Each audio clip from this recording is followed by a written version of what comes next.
Kevin Connors, we are back on Thursday night college football as we welcome you to the Rocket Money Kickoff, and we have parked the Thursday night college football bus in Norfolk, Virginia for a Sun Belt matchup that is huge for both of these teams, already bowl eligible, but Troy still playing for an opportunity to play in the Sun Belt championship game. ODU not mathematically out of it yet. Troy knows what's at stake in their final 3 games. And if you thought Thursday night was fun, we just had a dog skydive into the stadium. Look at him. What a legend. And that's how we begin Week 12 of the college football season. With that, welcome in Tom Lugan, Bill, and Matt Berry. Welcome to Industry Night in college football. Lugs, I had mentioned it a second ago. The Sun Belt, like many conferences around the country, is extremely entertaining. We get an entertaining offense tonight at ODU, and we get a Troy team that's still playing for a spot in the conference championship game. You know, Troy, one of 3 teams in the Sun Belt that doesn't have to rely on anybody else. Southern Miss and James Madison being the other to get to the Sun Belt championship game. But it's going to be a tall order here in a fantastic home environment for ODU. And when the Monarchs are hitting on all cylinders, they are difficult to handle offensively. They're one of not only the biggest played teams in the conference, they're one of the big play teams in the country, and that stops and starts with their quarterback, Colton Joseph. The Monarchs are one of the most exciting teams to watch, Lugs, because they are a big play waiting to happen. Well, they are. They are explosive. They want to push the ball downfield, but you're going to have to worry about Colton Joseph's legs. Not only is he going to be utilized tonight as a designated runner in this offense, but he is so good at creating and extending plays with his feet when things and conditions are not ideal. What he's got to be able to then do is push the ball vertically as Troy tries to crowd the line of scrimmage to defend quarterback run. You can't give up the ball over the top, but you can't let this guy run all over you. Also tied for first in the nation with 18 plays of 40-plus yards. Again, big play waiting to happen as Joseph, our player spotlight, brought to you by Rocket Money. On the other side of it, the quarterback, the story, Tucker Gilcrease. He's been the starter for Goose Crowder, who got injured week 3 against Memphis. This is a huge story for Troy tonight because we will see Goose in this game. We're going to see both quarterbacks for Troy. Yeah, Goose Crowder won the job originally, transferred from West Virginia, got injured, and Tucker Gilcrease has come in, gone 5-1, and done a wonderful job righting the ship for this Troy offense. And essentially, the coaches came to both of them and said, you know, Goose, you haven't done anything to lose this job. And Tucker, you've played well enough to continue to play for us. So they're going to find a way to get both guys on the field tonight. And Goose Crowder has got to be just chomping at the bit to get back into action for this Troy offense. The team loves him, Matt, and he's going to have an opportunity here tonight. Transferred in from West Virginia. He's the guy that started as a starting quarterback. As you take a look at both of them, we will see them tonight. And you're right, the coaches hit it on the head. Goose did nothing wrong. He got hurt. We will see him tonight. And Harry, that's the biggest story. When you've got 2 quarterbacks that want to play, how will they handle that situation? And the coaches said they handled it perfectly. Yeah, Matt, typically it might not be the most cordial, but for these 2, it actually is. I talked to both quarterbacks, and they told me that they are best friends. In fact, Crowder told me he would go as far as to say that Gilcrease is going to be at his wedding one day. For tonight, though, Gilcrease told me that they are playing as one for Troy, that they just want to see this team succeed. Crowder added to that sentiment by saying if that's going out there and playing 70 snaps, or going out there and playing half, or going out there and playing none, our interest is whatever Coach Parker believes and supporting whoever's out there 100%. They believe Goose. He is a team captain. They said that he gives them a spark in the locker room, and they can't wait to see what he will do tonight. Kickoff is next from Norfolk, Virginia, as this has been the Rocket Money Kickoff.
Welcome to ESPN College Football Prime Time, presented by Liberty Mutual. As we have descended upon the Sun Belt tonight, ODU taking on Troy. And our guy fresh off a skydive, Ricky Ronnie, year 6 for him in ODU, an offensive-minded head coach, former OC at Penn State. On the other side of the ball, another offensive-minded head coach, second year for Jared Parker in charge of Troy. Trojans have won the toss. They've elected to defer, so ODU will get the ball first. Patty McAteer to kick. Marquis James to receive. Sit back, relax. Week 12 is here. And that's going to be James from the 3 to the 10 and gets popped. That'll ignite your sideline on special teams. What a hit delivered by A.Z. Williams. Look at Williams, comes down completely unblocked in his coverage lane. Oof. And lays the hat. Let's go. Let's get this thing started off. That's for the football people. No flags, no nothing. Fun play to start this one as we bring out Colton Joseph. As we said, one of the most explosive offenses in the country. We'll get to Joseph's stats throughout the night. Is Devin Roche going to start in the backfield?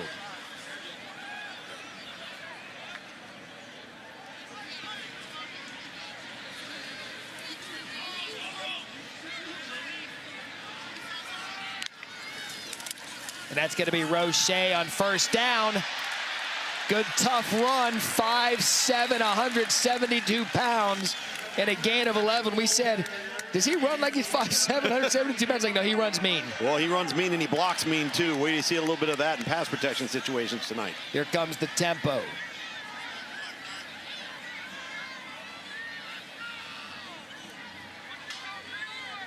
Got a light box there, just 5 men in the box. See the offensive lineman then split out. So a gain of 11 on first down. Joseph pulls it, pass tipped. That was tipped by Jamal Williams. It's a defense that's going to be aggressive tonight. They average just about 3 sacks a game. That's first in the Sun Belt against a quarterback that is second in the country in yards per completion at 15.38. So you know they're going to have their hands full tonight.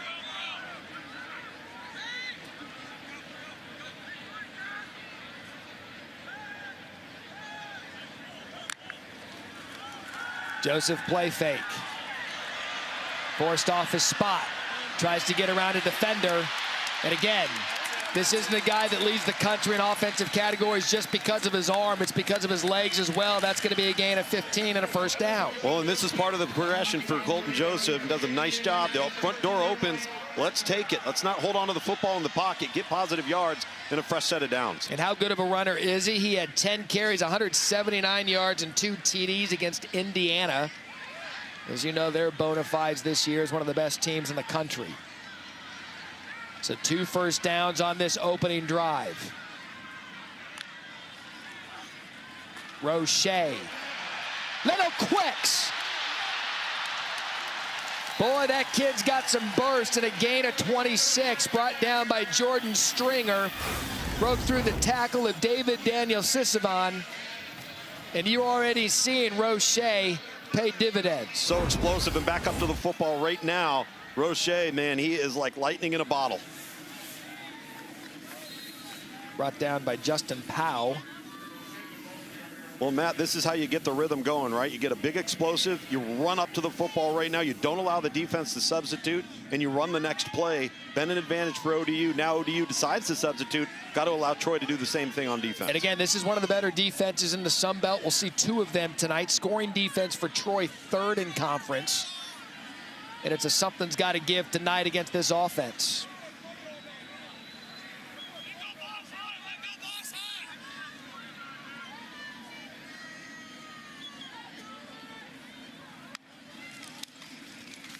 Joseph keeping it right up the gut.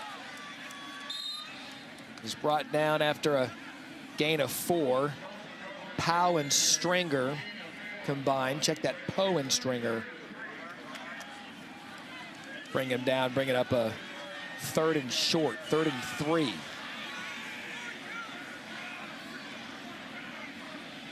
Maybe 3rd and 3 here, Matt, but I would anticipate this being 4-down territory for this offense. Especially with a running quarterback. And what Joseph can do with his legs, the handoff up the middle. That is a good individual play by the D-line. That was DJ Jackson Jr. No gain on Traquan Jones. And it's going to bring up 4th down, so Ludes will test that theory. You see come right through here, and they just break it right there inside, attack the line of scrimmage, run right into the ball carrier. 4 of 10 this year on 4th down conversions. Joseph, pressure, gets it away, incomplete, and that pressure was fierce. That was Devin Lafayette coming off the edge, and how about that for Troy? Kind of a bend but don't break possession. ODU moves their way up the field. Nothing to show for it as Troy gets off on the 4th down, change of downs. Well, you've got Donnie Smith, 22, coming right into his face off his left side, and then the free rusher coming off the top.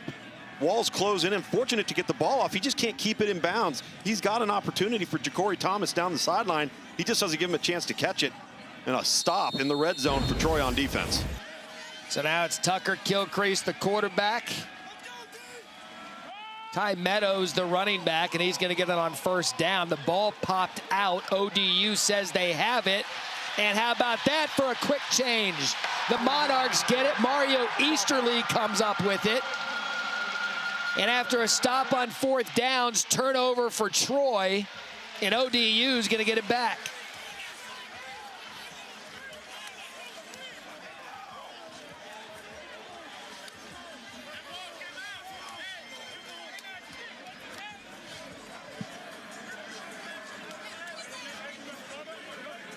So what a turn there for Troy after they get the momentum, Lugs, of getting off the field. First play, turnover, and it's Easterly who comes up with it. Well, you're going to see this defensive lineman right here, and he's going to work in here, end up stripping the ball from Tay Meadows. Does a really good job tight inside, puts his big left hook out there and drops that ball. And another fresh set of downs now as a turnover gives ODU fantastic field position. It was Chris Trinidad who forced it. They basically get the ball right where they left it.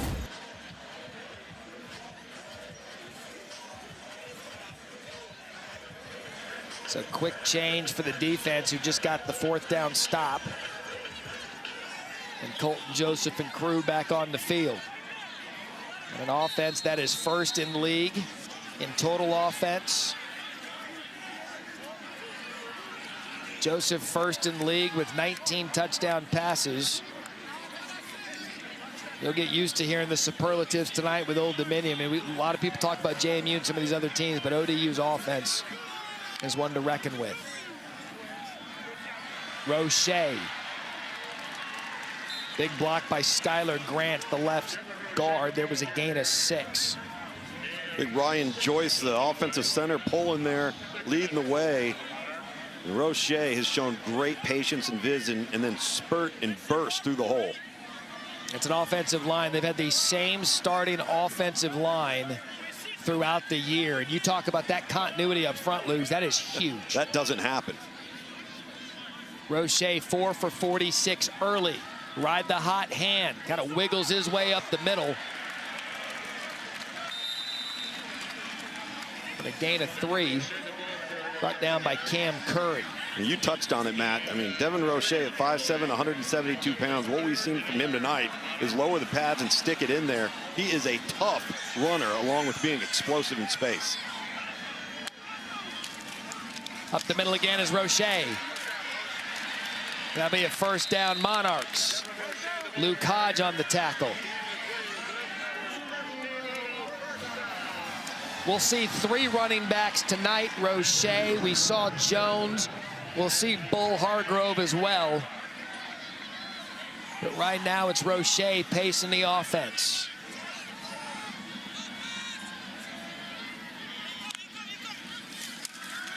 Screen set up, and that's great recognition by Troy and a heady play by Joseph. That was Devin Lafayette.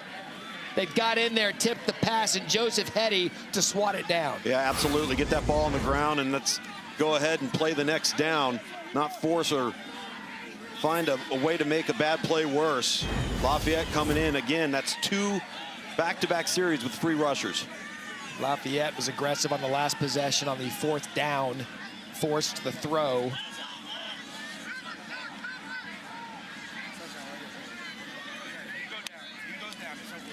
Play fake, Joseph over the middle, caught, touchdown ODU.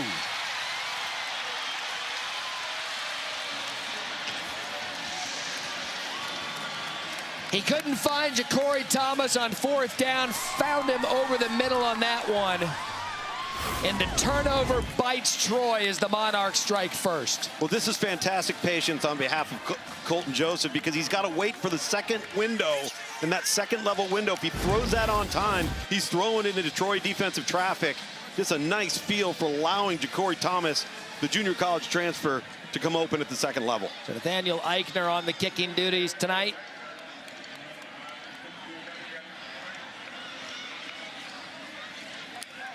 The left footer on the way and good.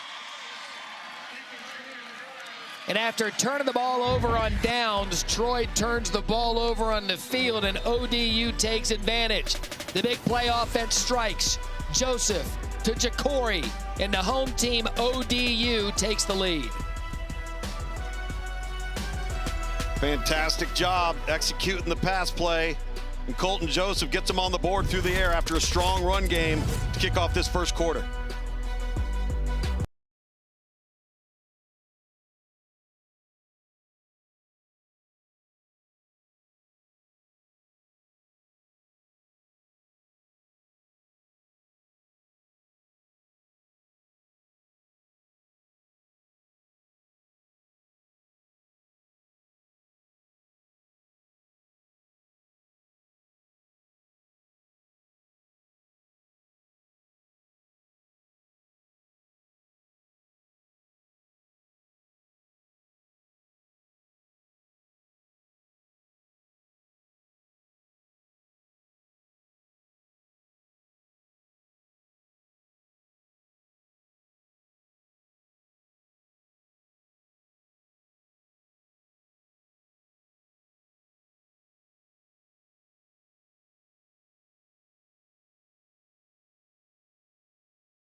So we're keeping an eye on Goose Crowder, who was warming up on the sidelines.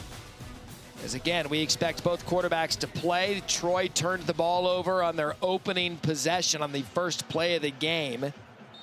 Obviously, that not the fault of Tucker Kilcrease. We wonder if the plan to play both quarterbacks will be enacted now, as ODU took advantage of it, went 5 plays, 31 yards, and a touchdown. As Eichner going to kick to DJ Epps. Epps at the 6, off to the 20. He's corralled at the 22-yard line. And it looks like number 10, Tucker Kilcrease, will run out again. And you don't blame the coach. You don't know what you had because it was a fumble in the first place. You don't blame Parker for running Kilcrease out because it technically wasn't really even a drive. Yeah, it didn't have anything to do with his performance. And now let's see if Troy can hold on to the football and get a drive going. Get some positive momentum here. Talked about his running ability. Leads the team with 5 rushing touchdowns. They said throughout this time as the starters, the blitz is on the way. Kilcrease gets it out quick. That's a good job neutralizing. The ball's on the turf again. And they're lucky Jackson Worley was right there because there was a swarm of Marnocks right on it. And that would have been a disaster. Nice little pop out in the flat right here to Jackson Worley, but this Troy team's got to start holding on to the football and valuing ball security, or it's going to be a long night for the Trojans. That was Zion Frank and Fred Giles who caused it. They were there, but nonetheless first down because of the fumble. So it kind of helped him, didn't hurt him. Right up the middle, good crease. You see the Monarchs, they've been aggressive early in this one. That's Colbreth and Giles after a gain of 4.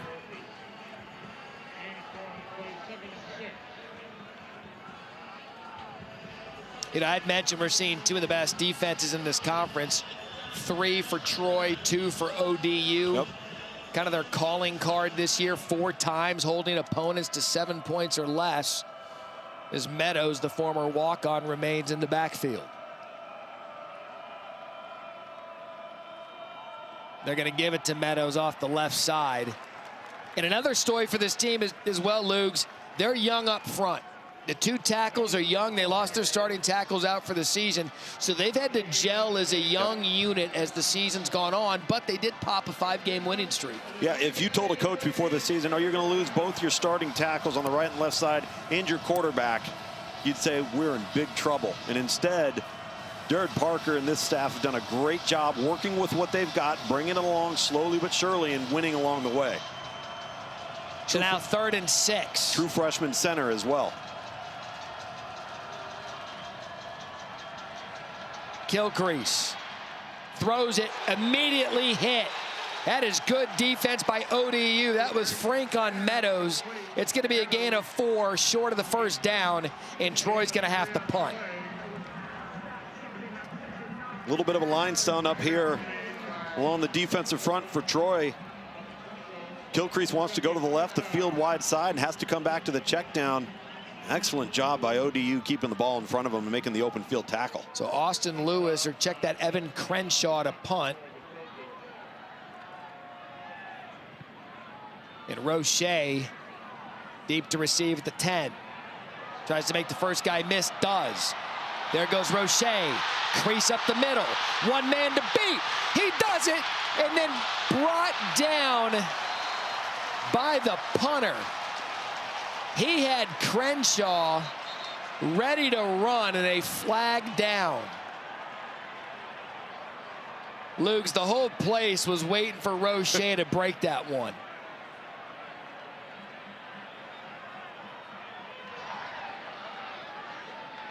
After the play, foul, return team, number 19, 15-yard penalty, first down. It'd have been all for naught, as the personal foul negates what would have been a 50-yard return. By the way, chalk went up for the punter. Fast Roche was on the way. I was getting ready to call a punt return, and Crenshaw gets in there, but a penalty will bring 15 yards off. ODU running early, up 7-0.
ESPN Thursday Night College Football is presented by Liberty Mutual Insurance. Only pay for what you need.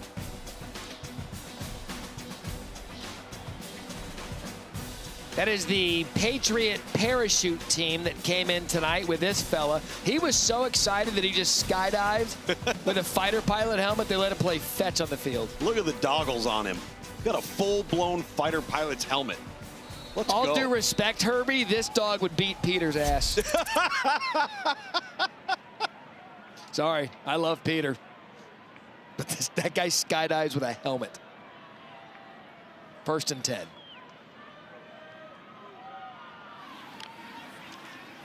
Joseph, designed run. And a gain of 7. It was Justin Poe on the tackle. I got to hand it to this ODU crowd. They are remarkably quiet when ODU's on offense. Oh, they know what they're doing. I can hear the play call up here. Yeah, they're letting them communicate, look back to the sideline. That was a really good play call, too. Motion the back out of the backfield, get a light box, go quarterback run.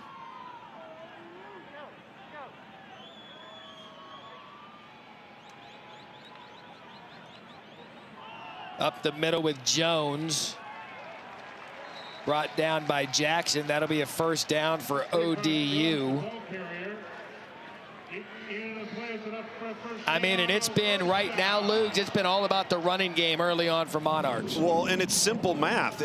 Count how many guys are in the box for Troy versus how many blockers Old Dominion has, and that's been advantage for the Monarchs. Now, the box is a little bit crowded right now, but they've been hitting the mark doing their math. So 1st and 10, Joseph again over the middle and incomplete. There's something they like with that route in Ja'Cory Thomas, but that one falls as we take a look at our impact players built by the Home Depot. Yeah, 2 wide receivers on offense, Trey Brown and Ja'Cory Thomas, who was the intended target right there, as well as the player that caught the touchdown on the slant route, versus Jordan Stringer, the defensive linebacker and leader for Troy, 83 tackles on the season. But these 2 junior college wide receivers have been spectacular for this offense and go-to targets downfield. I can confirm Luke had those picks in before Ja'Cory scored the touchdown. Joseph, wide open lane. And how about the running game of ODU and Colton Joseph? That's a gain of 23. Kalino Levine brings him down. ODU already over 100 yards rushing in the 1st quarter. Well, this is just great vision from Colton Joseph to see that edge rusher come crashing down and chase the back to pull it late.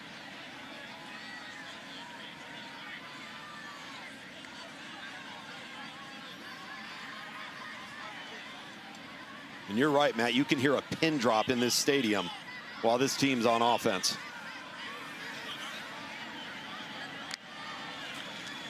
Up the middle. Nice cut. It was Traquan Jones. He saw it was clogged up, went to his left, got 4.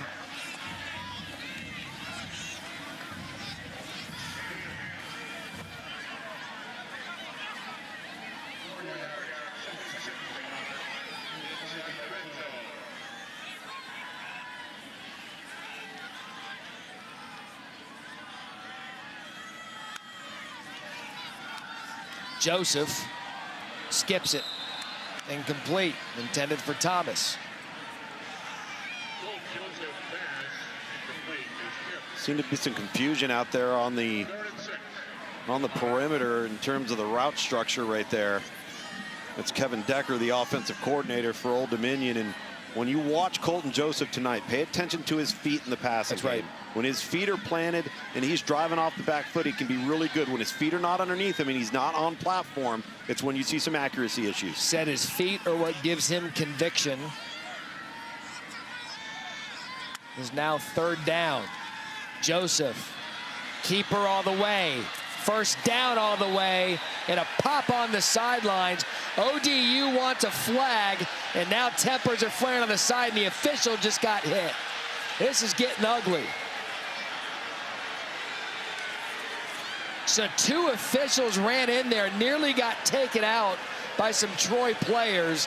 No flag still thrown, and Lugs, I think first glance, he was still in bounds when he got popped. Yeah, I think he was. Kalino Levine on the hit, on the sideline, right there near the white. He's inbounds.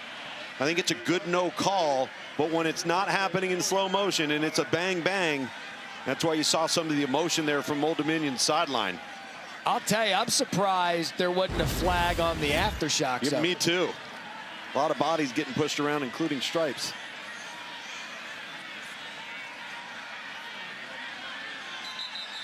So there's going to be a timeout called on a 4th and 2, and they didn't give him the first down. He didn't get across the line to gain. Stuck the ball out, knocked out before.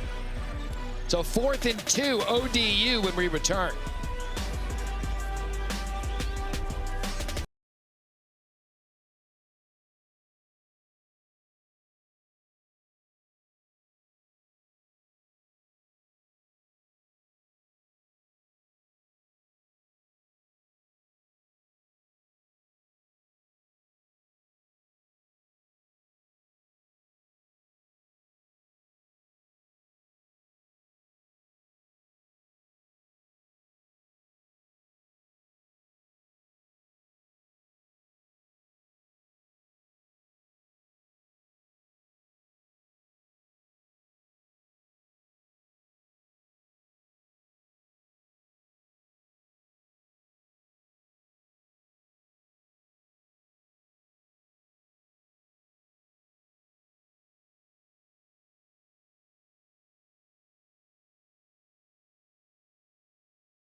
All right, so a little bit of emotion here on the sidelines. ODU wanted a flag, clean hit, and then there was some extracurricular activity. Jerry McGinn, our rules expert, you like that nothing was thrown. I love that nothing was called. The officials did a great job breaking everything up, getting to the both teams, letting them know that they're not going to tolerate this. It was a good job. There was some acting, of course, by some of the players, but, you know, we'll just move on and play football. It's a contact sport. That's right. One for the football people is Eichner on for a field goal attempt, and it's good from 32. So instead of going forward on 4th down, they kick the field goal, they get the points, and it is 10-0 ODU here in the first quarter. No, regardless of some of the challenges for Troy on offense so far in this first quarter, defensively, they are going to have to come up with a way of stopping the run here. They've had a light box on almost every snap, and all Old Dominion's doing, Matt, is stopping counting the guys in the box, looking over to the sideline, and if they got an advantageous number, they're going to run the football. If the box gets loaded, they're going to throw it. Allow me some positivity on this side of it, though. We've seen Troy now inside the 33 times and only 10 points given up. That's why they got one of the top red zone defenses in the Sun Belt, and both of these teams, in fact, have great red zone production defensively in terms of either forcing field goals, not allowing touchdowns, or creating turnovers. All right, so we talk about the spark. I would be stunned if we don't see Goose Crowder here for Troy. We know he's going to play. We know he's the starting quarterback. We know the impact he has on this team in the locker room. We'll see if he comes out next for Troy on offense for their third possession of the game as Epps takes that at his 3. He's going to return it. He's aggressive. 25-30, 35 spin 40. And how about that for field position of a return of 38 to see if they can't get something started for Troy.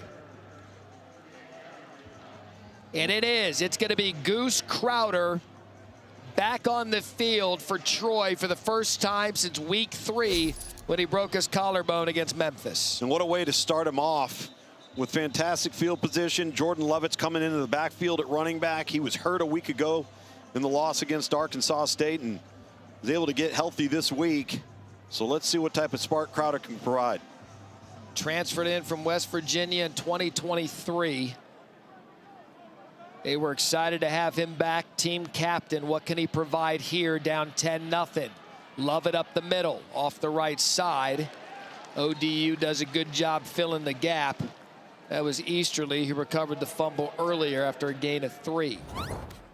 You mentioned Mario Easterly. He's not very big either, but he will come up and play near the line of scrimmage. Number 3, the safety. Number 12, Jerome Carter, his castmate there in the backside, down the middle of this defense. Those guys are really aggressive coming up and playing the run. Easterly entered the game second on the team in tackles. Already had a few tonight. Second down. Goose to throw. Scans the field over the middle. That's caught. And that's Ra Thomas, the transfer from Mississippi State and Georgia.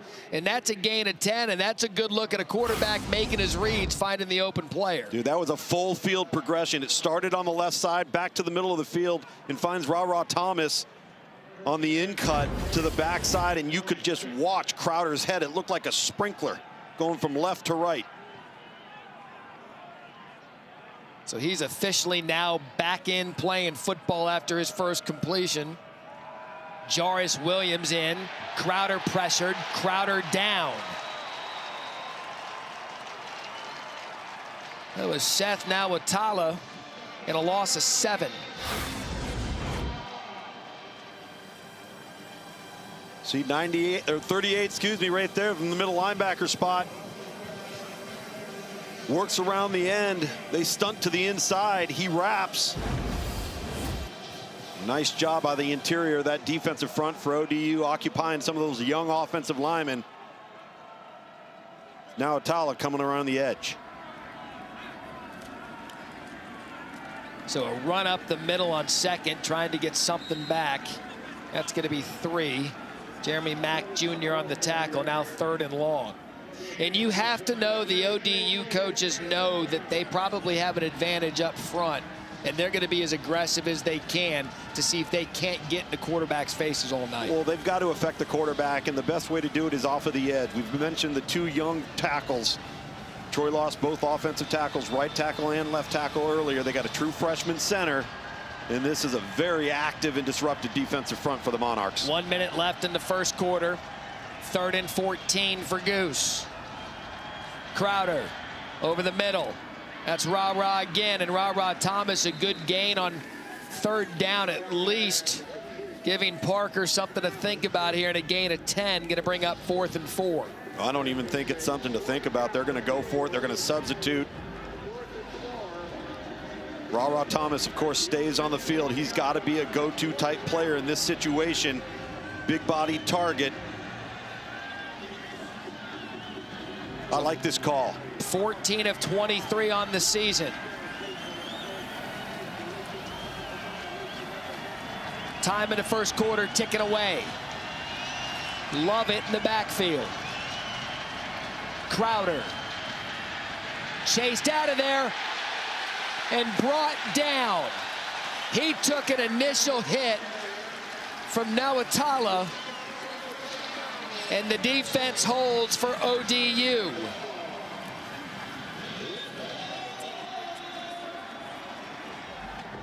The second he planted that back foot, the pressure was on him, and he had nowhere to go. Now Atala once again in 97 off the edge, squeezing the pocket, forces Crowder to get his eyes down because now he's under duress. He can't see what's out there to potentially dump a ball off late.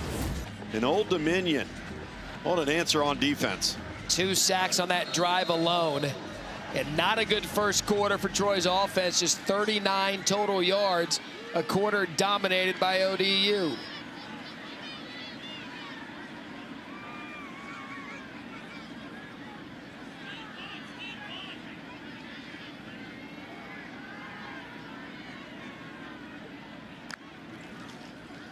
Joseph, quick shot outside. That's Thomas. And that'll be the final play of the first quarter. So the home teams had the ball 4 times, and they've moved the ball up and down the field. It is ODU early, 10-0 after 1 here in some Sun Belt football on a Thursday night.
Welcome back to Norfolk, where Old Dominion leads Troy 10-0. Coach, how would you evaluate your team's play there in that first quarter? Well, not very good. You know, we've wasted a quarter of football. You can't do that against good football teams. I don't like how our gap control is not very good on defense right now. Quarterback pull game. Offensively, we wasted a possession right out the gate. Can't do that against good people. That's why it's 10-0 right now. We'll see if we can answer. Thank you, Coach. Thank you. Coach Harry, thank you. ODU has not given up first quarter points, by the way, since James Madison, October 18th. Unbelievable. Is that any good? Pretty darn good. So Traquan Jones in on 2nd and 2. And Jones going to be stopped. In fact, they're going to get a no gain. Looked as if for a minute he would lose one. That's Filsamy on the tackle along with Jamal Williams. First quarter ground game for ODU led the pace. 14 carries, 115 yards, 8.2 per rush. And it's going to be 3rd and 2. Joseph to throw, quick out. Troy defender can't get there, but it looks like they're going to spot him just short. Wow. That was Lafayette that came up and filled. From up here, it looked like he got it, but it's going to be 4th and short. They're going to spot him short. 1 of 1 tonight. Look at this call.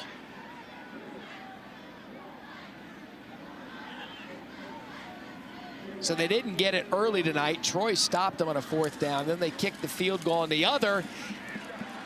And Joseph's going to get it. Jamal Williams brought him down.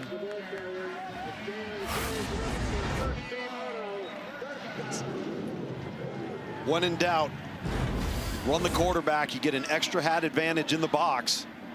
And Colton Joseph tonight has been lethal with his legs so far through 1 quarter. 55 yards on the ground, averaging 9.2 a carry. Yeah, Lugs, at that point, it's just math. You have more guys than they do. Jones back on the ground. Only 8 passing attempts for Joseph tonight.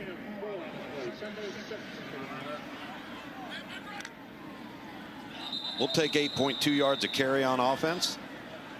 By the way, Naeem Abdul-Rahim Gladdy was running a go route there. And he was really excited to run it. I mean, he was gone. Offense, number 55, 5-yard penalty, 2nd down. I mean, he was in a sprinter stance. He was 20 yards downfield. I mean, he looked like my man that went skydiving, the dog that took off. He really wanted the ball there. So it's going to be a false start, knocking it back, 2nd and 11. Not the only time we'll call Gladden's name tonight, I'm sure of it.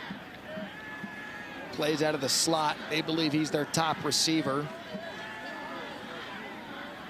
ODU's kind of tempo adjacent. They get up to the line quick. Yeah.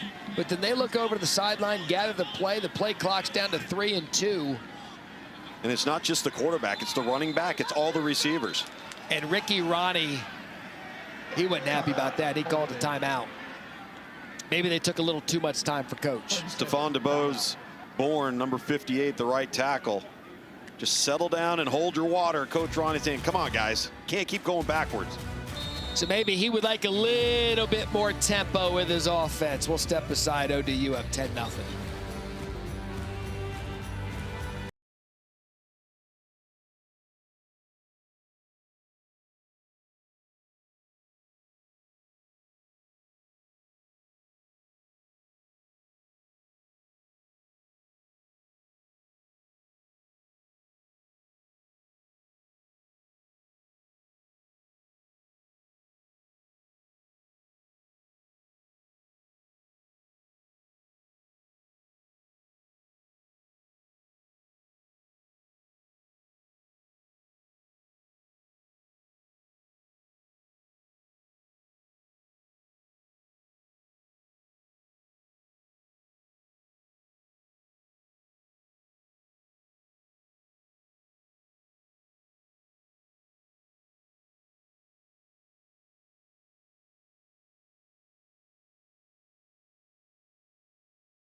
Back here at Old Dominion, about 200 miles southeast of Washington, D.C., about 5 miles north of downtown Norfolk. What a great city this is. Naval Station Norfolk, the biggest naval station in the country. Did you know that Old Dominion is called the Monarchs because the nickname Old Dominion was first given to Virginia, the colony, by King Charles II for its loyalty to the crown? There you go. All right. Lugs, I just made you smarter. You did. There'll be a pop quiz after the program. 2nd and 11.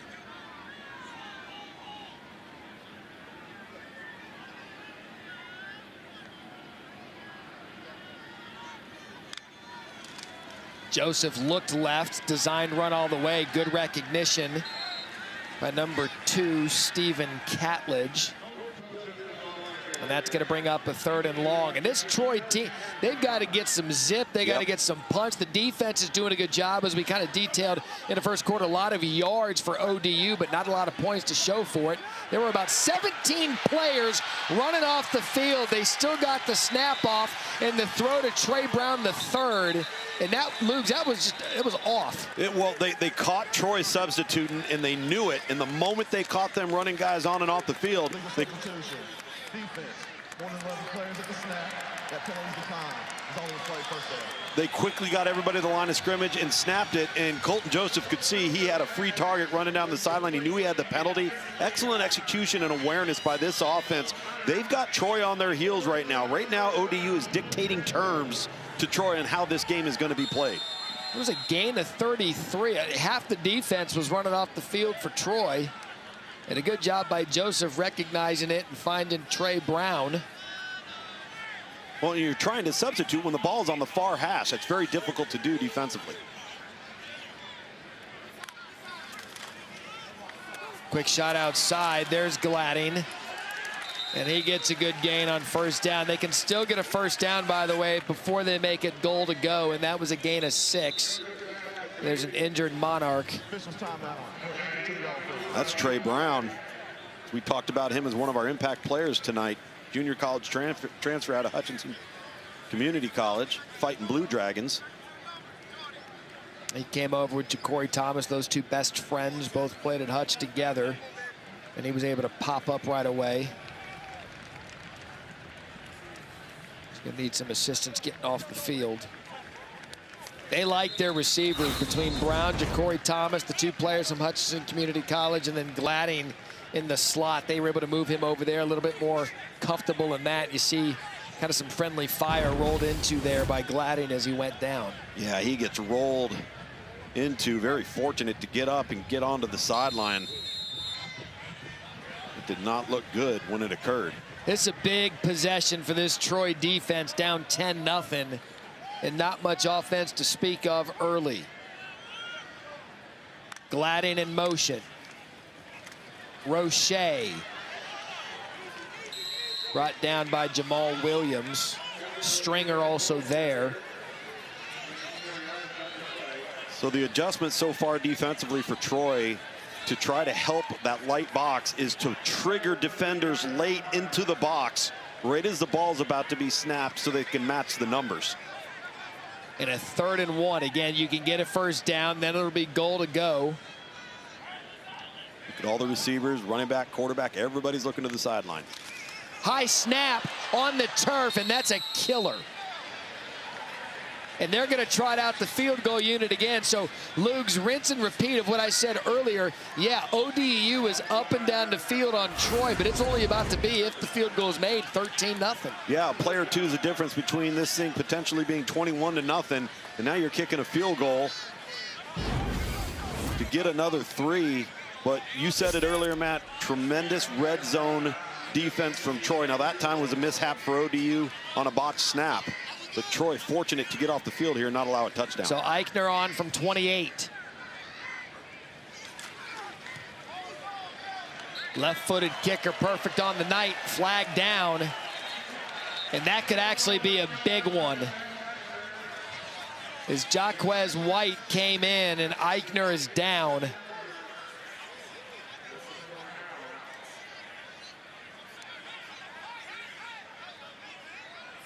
Running to the kicker. Defense. That penalty's a climb. The try's good. All right, so the difference is running into not enough to move the chains. Ruffin would have. And Eichner remains on the field. Gonna come right off here, and he's gonna end up on the follow-through, hitting Eichner and rolls into his leg. That's a good call on running into Luke. Yeah, absolutely. Good call. Kind of fell down, and you're right, on his follow-through. So they'll take a look at Eichner. He declined a penalty. He remains perfect on the night. 13-0. You see Eichner coming off. It'll be Troy's ball after the kickoff when we return.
You're watching ESPN College Football Primetime, presented by Liberty Mutual. It is Old Dominion up 13-0 on Troy in a tight Sun Belt race, particularly in the Sun Belt West, where you see Troy, they're just one game behind Southern Miss. Why is that big? Because in the final 3 games for Troy, ODU tonight, Georgia State next week, and then they get Southern Miss in their final game of the year.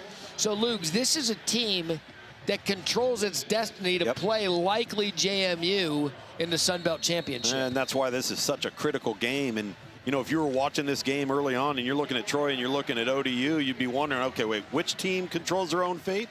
Which team looks like a potential championship contender? So far, it's been the Monarchs.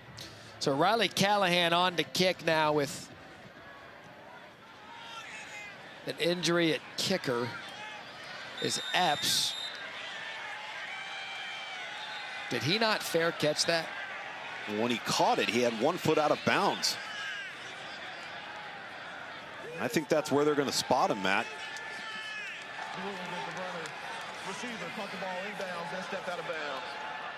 So DJ Epps, that is just a He didn't have his right foot down first. Critical mistake.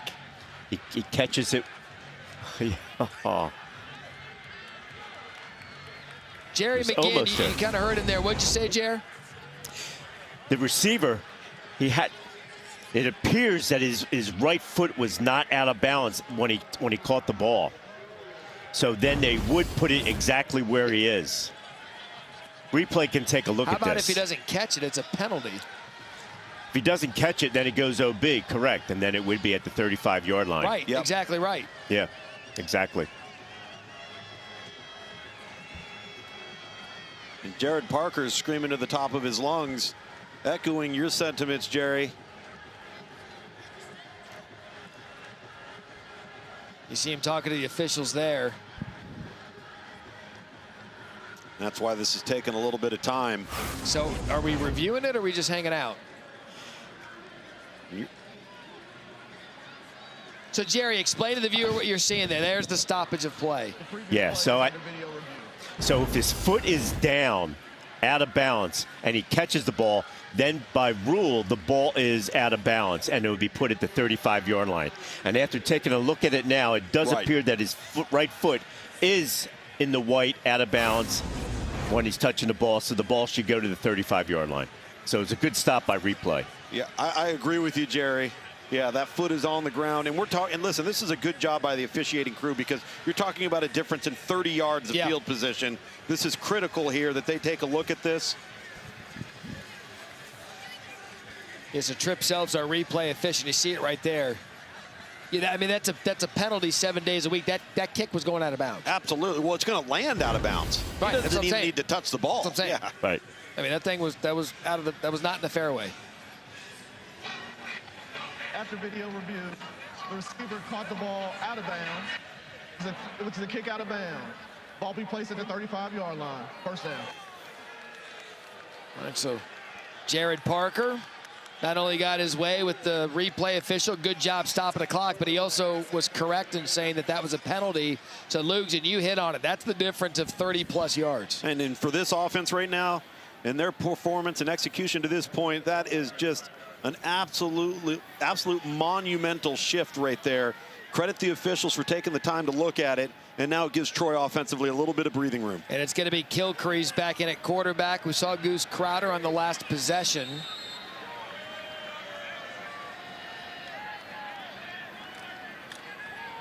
Play fake. Kilcrease runs it. Swallowed up by a number of defenders, including the true freshman Jackson Forrest, but a gain of 6. Smart, heady play there by Kilcrease. Don't take a negative play.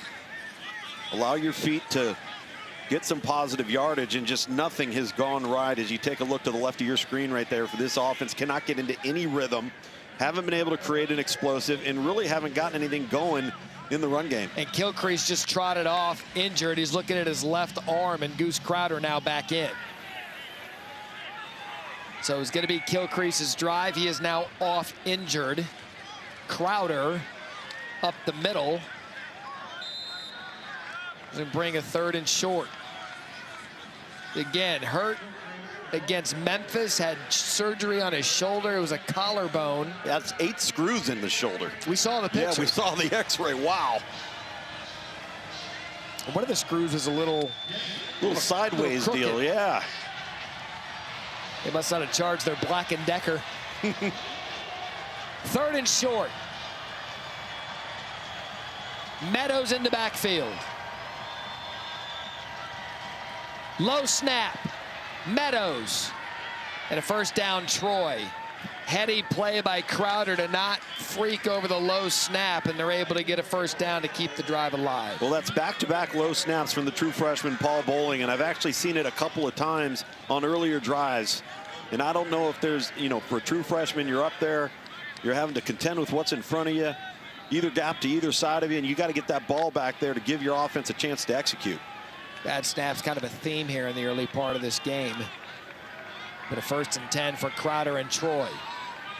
Trying to get Trey Taylor involved into the offense. He's their quick receiver, and there's just no space at all for Crowder to step up in a pocket. That is Jeremy Mack Jr., and a flag down as well.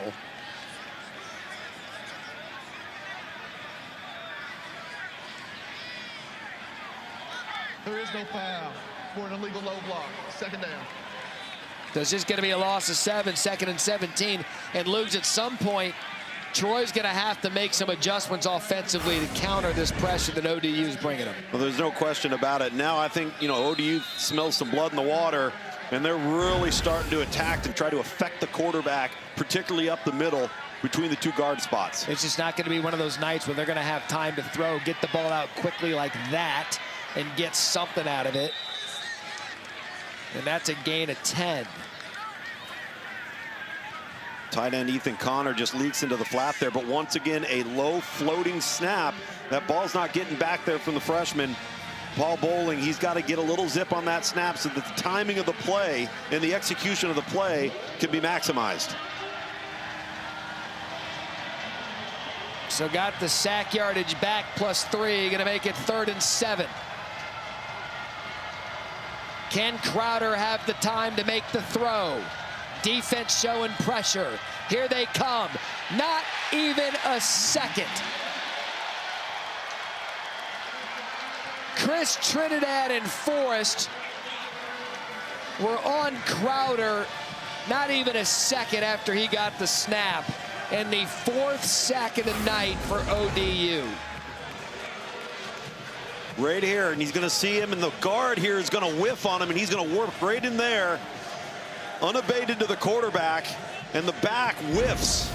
He tries to pick him up late, and what a series defensively for ODU. So Evan Crenshaw on to punt, Devin Roche deep, almost broke one earlier, and that comes off the side of Crenshaw's foot. And it's kind of all spiraling right now for Troy.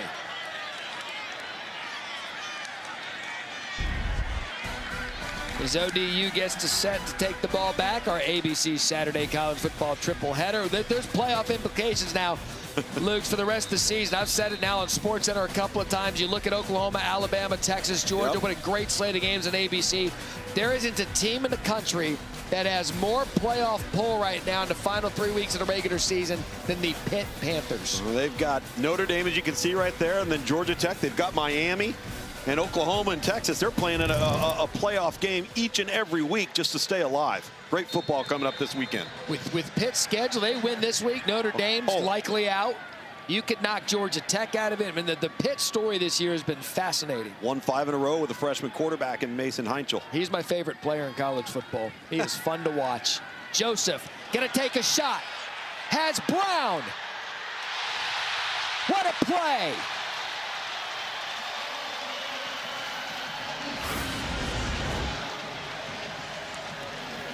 I said it in the open. They are tied for first in the country with 18 plays of 40-plus yards. Make it 19. That one for 51. You become so concerned with the run game and stopping quarterback run that you start creeping towards the line of scrimmage, and then the shot goes over your head. Oh, what a dangerous throw. That was a pick six waiting to happen for Kalino Levine. Boy, credit Trey Brown right there for dislodging that ball late. Easy intended target, and Levine steps right in. Wow. And I don't want this to go overshadowed. We just saw Trey Brown come off injured. And it looked like a bad injury, and the fact that he ran downfield, outran the defender there, that's a remarkable comeback for him. 2 plays in a row, he was effective. Now 2nd and 10.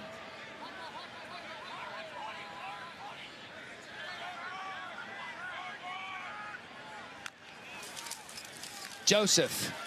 Outside. Joseph. Touchdown.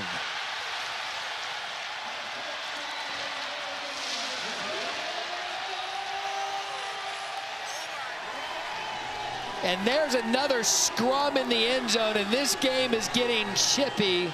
And ODU's the one doing all the talking, up 19-0.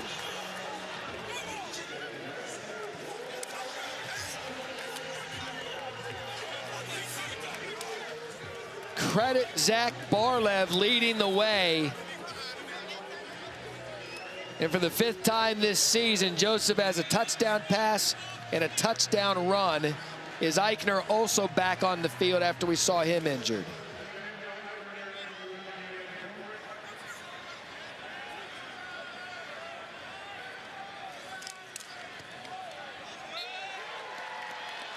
(20-0) Monarchs. 4 straight scoring drives for them. Well, here's a quarterback run again. They're going to flash the back right here. They're going to pull here, and they're going to pull and kick out there against this defender. And you're going to become right here with the quarterback. Really well executed play. and you're so concerned about quarterback run, and sometimes you don't have the numbers, and you got a dynamic runner in Joseph, and that's all she wrote on that drive is ODU rolling 20-0 here in Norfolk.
We are back, and it is ODU up big, 20-0 here. Just under 6 minutes here in the second quarter. It's time now for our drive recap, brought to you by Paycom. Well, here's the vertical shots. Just about nobody in college football does it better than ODU in the explosive passing game, and then dealing with Colton Joseph in that quarterback run. Really good play design there. Once again, a bit of a light box for Troy, so ODU knows that they've got a numbers advantage, and when you run the quarterback, you're going to rely on a secondary defender to have to make that tackle one-on-one. And Epp's going to receive it again at the 11, takes it across the 20 and the 25-yard line. You saw some chippiness at the end of that play. I don't know what Troy's mouthing off about. ODU's been able to move it up and down the field. And how about Colton Joseph, a start for this game? Total yards, 185 yards and 2 touchdowns. He's the first FBS player with 20 passing touchdowns and 10 rushing TDs this season. It only happened twice last year, so we build the quarterback. He's come up. Tucker Kilcrease, we're being told, has been taken to the locker room, so it's Goose Crowder's show now, Luke. Well, it's Goose Crowder's show, and then they've got to be better prepared for some of these pressure packages from ODU, because the Monarchs, boy, they chums in the water and the Sharks are circling. Yeah, 4 sacks on the night. That's a flag that's going to be down. DeAndre Lynch brings down Meadows. I mean, DeAndre Lynch is sitting there right. Defense, number 23. And then Lynch is on at the snap. 5-yard penalty. First down. And that's unfortunate for ODU, because Lynch is sitting there right in the middle of the defense, and they don't block him. He just ends up splitting 2 offensive linemen, is right there in the backfield. This is a very disruptive front that is playing on Troy's side of the line of scrimmage. That 5-yard penalty is double the average of Troy's offensive plays tonight. Meadows remains in the backfield. Pressure again. There you go. It's going to have to be that now, Lugs, until the adjustment's made. Yeah. You got to catch the snap. You got to throw it to Peyton Higgins. Easterly brings him down at a gain of 4. This isn't going to be a game where you can drop back, plant that back foot, look around and throw. That was a good job that time by Goose Crowder, recognizing he's going to have a late rush add to his left, and he's going to throw into the blitz, which is exactly what you want to do. Good open field tackle, keeping the ball in front of him for ODU, forcing second down. It's adjustment time now for the Trojans if they want to stay in this one as we approach 5 minutes here in the second quarter. Meadows remains in the backfield. Crowder, pressure. He's lucky he got away from that, and when Crowder gets out of it, he's going to get enough for the first down, and a good effort by him.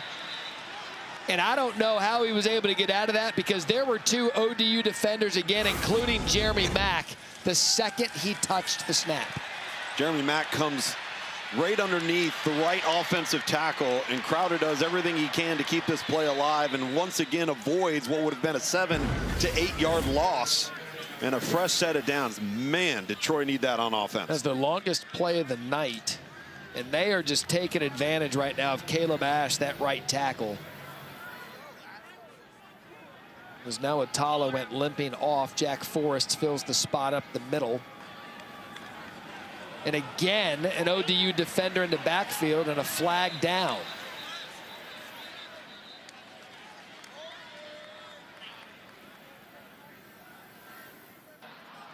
Legal block in the back. Offense, number 14. 10-yard penalty. Still, first down. It's Ethan Connor, the tight end. And if they're making these tackles, Luke, they're in a world of hurt because they've got a player near the handoff or near the snap just about every play. Yeah, somebody's in the backfield before any of the backfield action can even occur. And they got Connor, number 14. That's a bit ticky-tack. He had made some, I thought he'd made some initial contact face-to-face. The ball kind of got turned on him a little bit. So positive momentum taken away for Troy after the penalty. They're going to run it up the middle. Nothing there.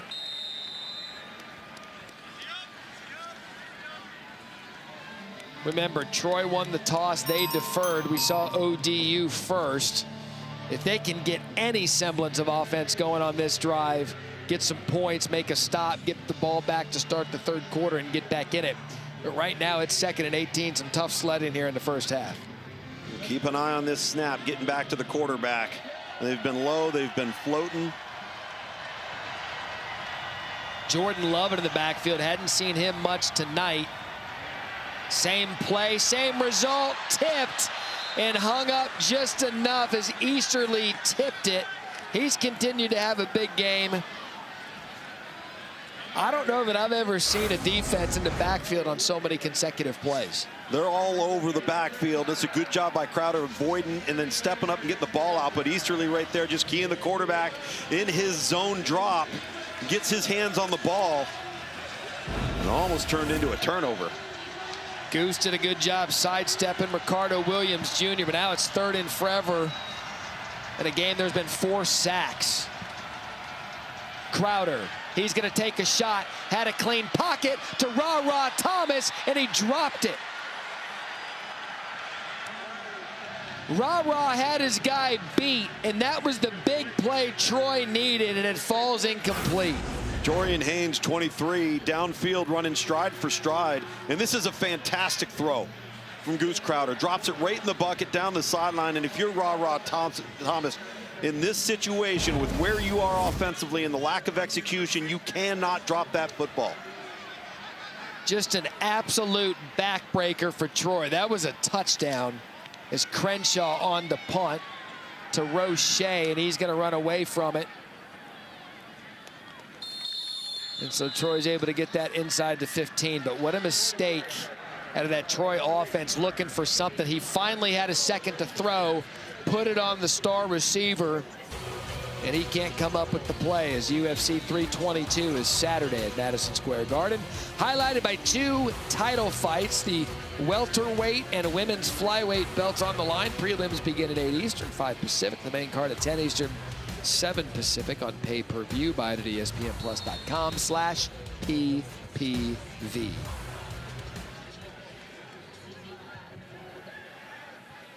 So 1 timeout remaining.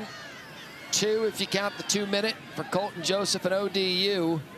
250 total yards already. First time we see Bull Hargrove in the backfield, and the Bulls corralled behind the line of scrimmage. Cam Curry. That's going to be no gain. Really nice play on behalf of Cam Curry, just lining up directly over the center in a zero technique. It was a good call to run the football. Light box once again for Troy.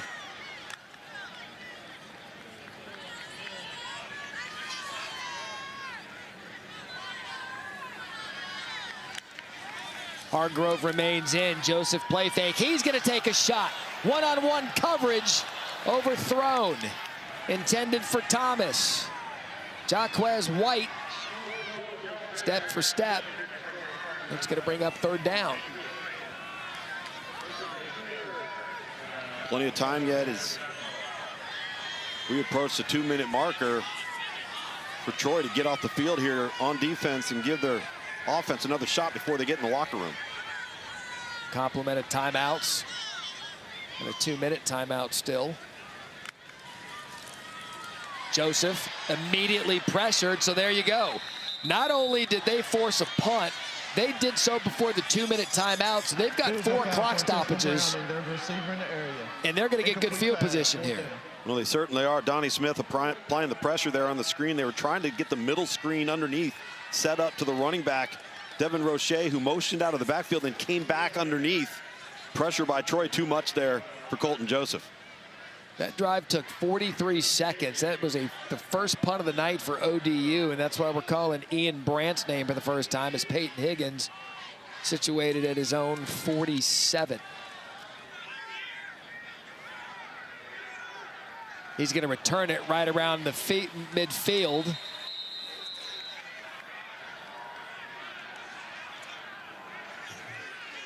And a gain of 6. So that'll take us to the 2-minute timeout. Troy has 3 timeouts in good field position, and they start with the ball in the 3rd quarter. Can they get anything going? Find out when we return.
You know, you bring that up, Kevin Connors. We saw one of those coaches tonight that was affected by the coaching carousel. Ran into James Franklin on the sideline. A couple of his former coordinators are playing here tonight, or coaching here tonight, as Connor brought down by Jerome Carter. It was good catching up with him. Absolutely it was. He was great spirits. I think he's really proud of a lot of the assistant coaches that have gone on to be coordinators and head coaches off of his staff over the years, and looking forward to seeing what EJ and group have to say about that Georgia run game, because they're taking on a Texas run defense that's second in the country. A lot of good games this weekend. So no gain, 2nd and 10. Again, Troy with the ball to start the 3rd quarter. Flag down. And that's going to be a false start on Epps. False start. Offense, number 18. 5-yard penalty, 2nd down. Drive killers. Yep. You haven't done anything offensively here in the first half. 65 total yards. You've got good field position and a full complement of 3 timeouts. And the 5 drives, just 4 first downs all night. Now you're behind the chains.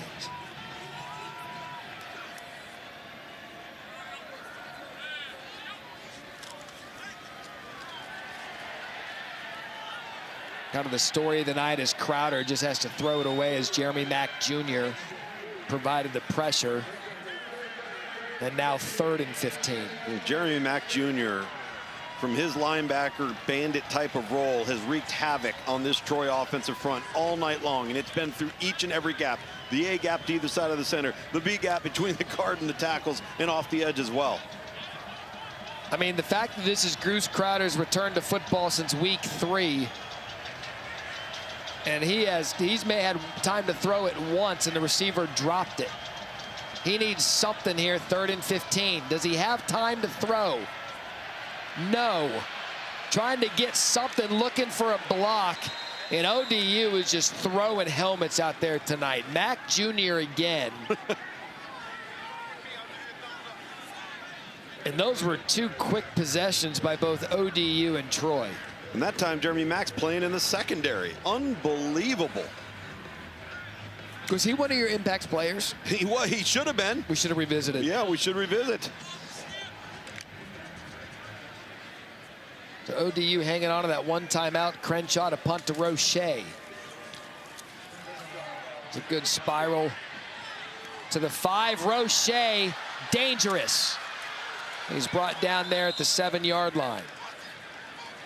As we take a look at tonight's player spotlight, brought to you by Lexus. No surprise, it's the quarterback for OTU, Colton Joseph. Well, we've seen him do it with his legs on the ground all night tonight. And then you're going to see this 2nd level slant route, because if he throws it early and on time, it's likely tipped or interception. And then the deep ball down the field. His big target in Trey Brown. And then once again, the run game, quarterback run game in particular for the Monarchs tonight.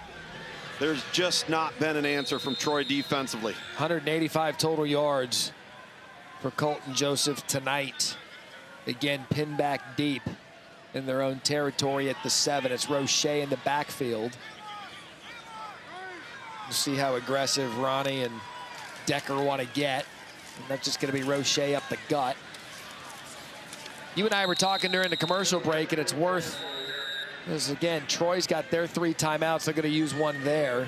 And it's worth talking about with this Troy defense. I mean, the score reads 20-0. But based on, I mean, you look, Lugs, just statistically, this is as one-sided as we've seen this year. Yet Troy's still down just 3 scores, 20-0, and they start the 3rd quarter with the ball. Yeah, and their defense has bailed them out a little bit here in the red zone in particular, not allowing touchdowns, because this thing could easily be way out of hand. And what you don't want to see is ODU start to just take the foot off the pedal a little bit. They've been so aggressive in how they've approached this defense. But if somehow, some way, this Troy defense can get off the field here tonight, as you mentioned, they're going to get the ball to come out of the locker room. They've got to put together an offensive drive, get some continuity. I mean, it's 252 yards to 69 yards. Yeah. This could be out of hand, and it's not. This is the 2nd possession. They've been pinned deep as ODU. So 2nd and 7.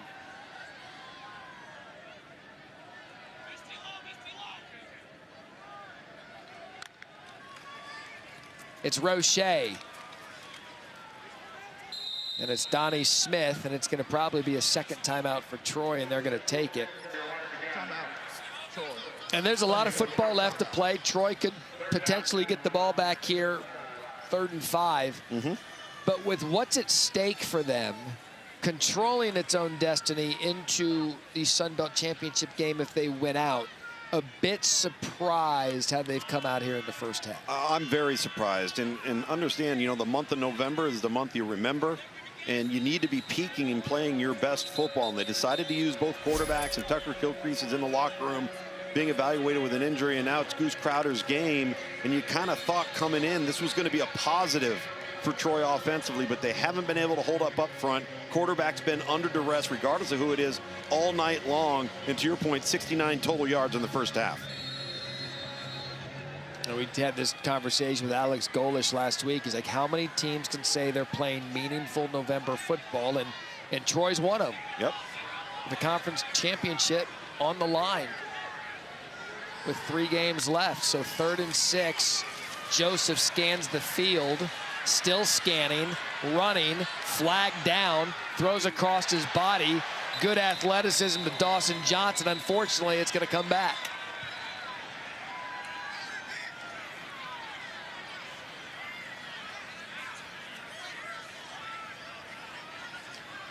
May get a hold here on the left guard, Skylar Grant. There are 2 fouls on the play, both by the offense. Illegal shift. 2 players moving, never get set. That penalty's declined. Holding. Offense, number 74. Half the distance to the goal. Replay. 3rd down. Correction. And that's Skylar Grant, the left guard. And what did we see earlier in this game? We saw a high snap over Colton Joseph that resulted in a 3rd and down that yielded to a field goal. You do that here, and it's trouble for the Monarchs. So 3rd and 11. Everything has to be tight.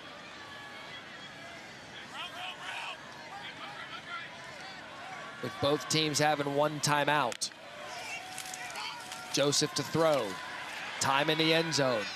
Long throw over TJ Johnson's head. Clock stops, 38 seconds left. Troy gets the ball with 1 timeout left. So again, credit the defense. It has been on the field a lot in this first half for getting off the field. See if Troy sets up for a return here with ODU backed up into their own end zone. And Ian Brandt will be right on the line as Peyton Higgins already in ODU territory. Back-to-back 3-and-outs forced by this defense.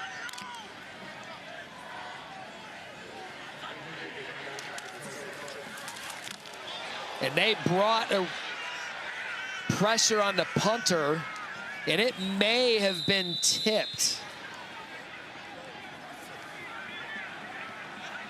And how about this? The ball is going to be rested at the 35-yard line, just a punt to 29. As you see Keyshawn Campbell get in there, and I think it got his fingers. Let's take a close look. Well, I don't know if it did. Yeah. Either way, punter was affected, and this is the best Troy's had it all night. Can they make something happen before halftime? Crowder, got to get rid of it quick. He's going to run it. He's going to pick up positive yardage on 1st down. And just coming back from injury, he has no interest in sliding. No, he doesn't. Because they're not going to use the timeout. Clock's ticking. They're wasting a lot of time here. Clock under 10, now 9. Snap it with 7. Crowder, quick shot out of bounds. That's going to be caught by DJ Epps with 4 seconds left. And at this point, trot out the field goal unit, try to get something to start with the ball in the 3rd quarter. Good job by Crowder. Yeah, just get some points. Your defense got off the field, gave you great field position.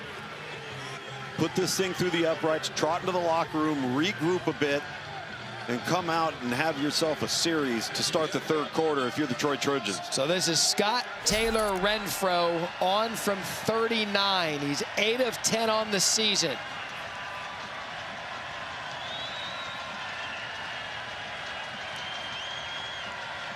Clean snap. Kick on the way. No good.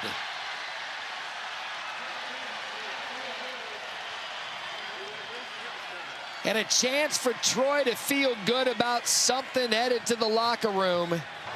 And they will remain scoreless on the road, down 20-0.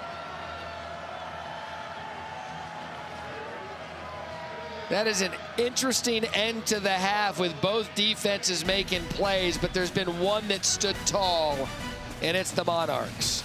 So right now it's all the home team, 20-0. As we send it to the studio, E.J. Manuel and Sam Acho with Kevin Connors.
Welcome back to ESPN College Football Prime Time, presented by Liberty Mutual. It's the home team tonight in the Sun Belt, ODU, that is up 20-0 over Troy, who is trying to play their way into the Sun Belt Conference Championship game coming out of the Sun Belt West. With that, welcome back, Tom Luginbill and Matt Berry. Candidly, a bit surprised. We talked about this in the first half, how Troy's got everything to play for with the division. They come out and credit ODU. They've been the dominant team in the first half of this game. Well, they have, and Troy's going to have to make some adjustments, particularly on offense. I think they got to try to get the ball out to the perimeter, get their skill guys in space, because they cannot handle ODU up front. The offensive line is just too inexperienced, and they can't protect the quarterback. So we'll see what they come out with offensively here. Let's take a look at our game flow now, brought to you by Progressive. And again, it was that ODU offense. We talked about the big play potential. We saw it early on. Yeah, and certainly you see the rush. 4 sacks in the first half for ODU with multiple quarterback pressures. Quarterback cannot get comfortable, can't stay on schedule. And then in the first quarter is owned by Old Dominion offensively on the ground with Devin Roche. And then, of course, Colton Joseph not only getting it done with his feet, but the deep shot right there to Trey Brown that sets up another touchdown on the ground for Colton Joseph. If you are ODU, you got to get off the field on defense here. And then when your offense is back on the field, put that foot on the pedal and press it to the ground. Keep straining Troy, as Troy's going to get the ball to kick this thing off. Hopefully they can mount a drive if you're a Trojans fan. They had a shot play with Goose Crowder to Ra-Ra Thomas. It was dropped. It would have been a touchdown, and they missed a field goal to end the half. So can they get anything going offensively in the first half? Only 83 total yards is ODU, and they're lucky it's not more with how ODU dominated the first half. Oh, absolutely, and it's because Troy in the red zone played great defense, was able to get off the field and force field goals. As Eichner is going to kick it deep to DJ Epps. That's going to go into the end zone for a touchback as we check in with Harry. Matt caught up with Troy head coach Jared Parker. He told me that he told his team, hey, that first half, it's not who we are in all 3 phases of the game. Offense, defense, special teams. It's not how we prepare. It's not who we've been this season. And it certainly isn't who we should be tonight. He said, I want you guys to show everybody who you actually are, what our preparation does look like, and put together a good half of football. Because like you said, Matt, this team still has so much to play for. Now, as for Tucker Kilcrease, he is officially questionable to return with an upper body injury. He is going to try to give it a go here. Okay, Harry, thank you. They're going to start the half with Goose Crowder. You see Kilcrease back out there, but it's going to be Crowder started the second half, making his return to football for the first time since week 3 against Memphis, and he was running for his life in the first half. They're going to start on the ground with Lovett. Haven't called his name much tonight. Lovett, they were hoping would kind of grab the thing and run. It was a lot of Tay Meadows, and that's a gain of 7 on first down. Yeah, I think they want Lovett to be the guy. He got injured in their loss versus Arkansas State on November 1st. Trying to get him some more turns there early. Nice pickup on first down. Way to stay ahead of the chains. A challenge for Troy so far tonight. I would imagine a part of Jared Parker's speech was probably to the guys up front. The offensive line did not have a good first half.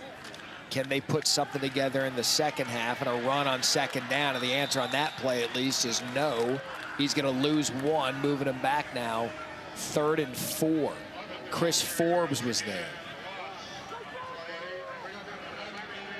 Lugs, what would you be calling? What plays would work for Troy, knowing how aggressive the ODU's front has been on their offensive line? I think you got to get to the ball, to the perimeter, primarily Trey Taylor, number 8, your slot player who's a nightmare in space. Get him in the open field and try to just slow down this rush by getting the ball to the outside. 1 of 6 on 3rd downs tonight. They move Crowder out of the pocket.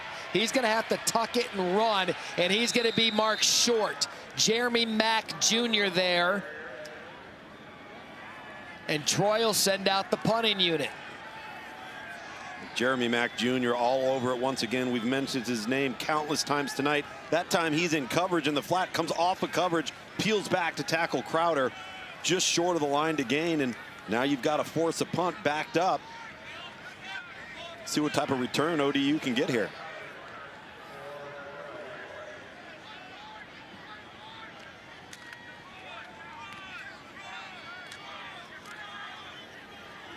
So Roche immediately swallowed up by Troy's special teams, led by Kai McNulty.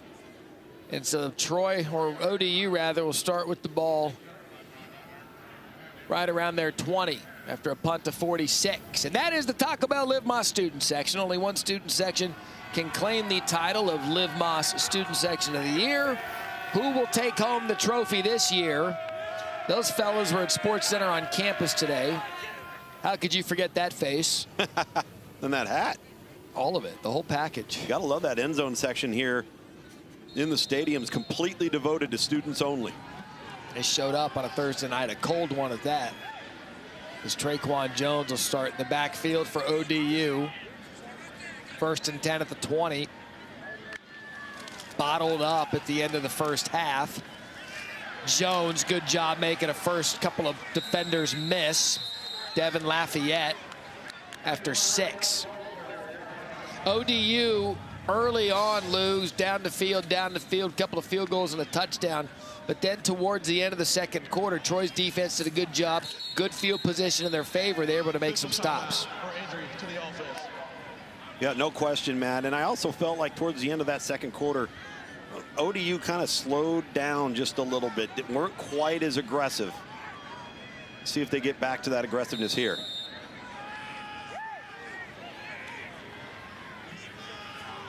So a rogue official's timeout there for a non-injured player. 2nd and 4. We're playing football.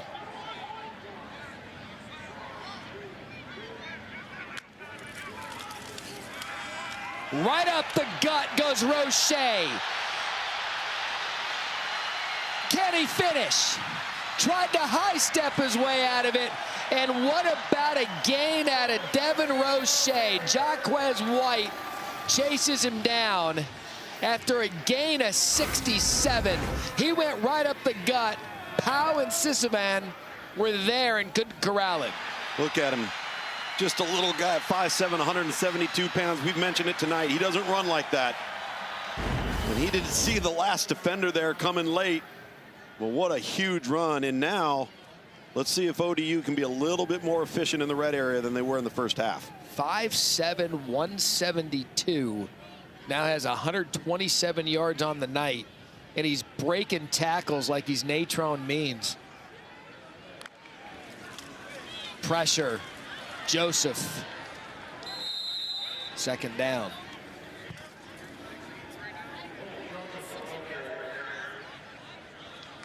They had done a good job, had Troy bottling up ODU to end the second quarter. And now Monarchs threatening again.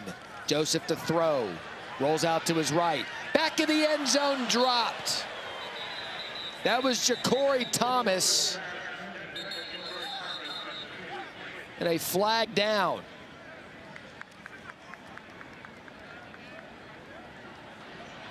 Illegal shift. Offense. Not getting set before the snap. Penalty is declined. 3rd down. So this has kind of been their issue tonight, Lugs, once they get into the red area. Some self-inflicted wounds with some shifts and some formations. And they've had a botched snap as well.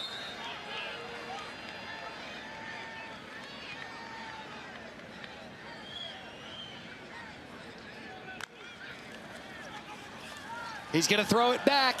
Joseph's out there, gets a block. And held short of the goal line. Gladding threw it back to Joseph. He had some real estate and got the block he needed, but a good job by Troy finishing the play and keeping him short. Now 4th and goal. He had a blocker out there on the perimeter. It took care of that one-on-one block, but then all of the white jerseys came from the inside. Colton Joseph did a good job just to get himself down to the 1-yard line. So Ricky Ronnie trying to deliver the knockout blow here early in the 3rd quarter. 4th and goal for ODU.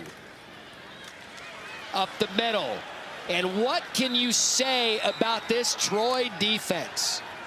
They are single-handedly keeping them in this game. What a stop. Elijah Davis, the first Trojan there. Fantastic stop. Good gap responsibility from Troy on defense. A little surprised that ODU did not keep the ball in the hands of Colton Joseph. Try to get an extra hat in the box. So 4th and goal. Roche after 67 couldn't get the one that they needed. And Troy hanging around.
Welcome back to Norfolk. You look at the box count right here down there on that 4th and 1. You've got 9 defenders in the box for Troy, and you've only got 7 blockers up front, but you don't have anybody to account for your quarterbacks who's coming off right here. He could end up pulling this and have an opportunity to be in a foot race to get to the end zone. So Troy's defense does its job again, and so does ODU there on 1st down. Only allowed 2 touchdowns has Troy on 5 red zone possessions for Old Dominion. Zion Frank comes up and gets Jarris Williams. And the way the way ODU's been playing defense tonight, you hate not getting the points right there, but you're also expecting your defense to get you the ball back here. And the Troy offense is putting that defense in situation after situation because they're coming off the field so quick. Can't mount the drive. Crowder's going to have to get rid of that one. One-on-one coverage, and he just throws it to the outside. The receiver was inside, and that's Nikendre Steiger. Pressure by Nawatala. Crowder throws the pick. The 2nd turnover of the night for Troy.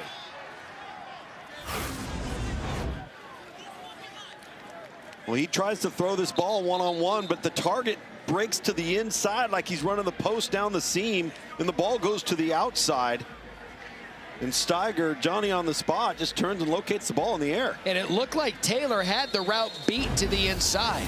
He Had did, he cut absolutely. that inside, that could be 6. Yeah, he lost this down the middle. There's nobody in the middle of the field. It was 0 blitz, 0 coverage. So ODU's defense bails them out.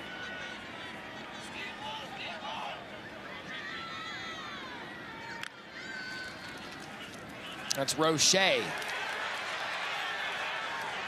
Boy, is he quick. That's a gain of 11 and a 1st down. Lafayette brings him down. He's really quick, but he also has the ability to stall for a split second and then get 0 to 60 in a hurry. Low to the ground, too.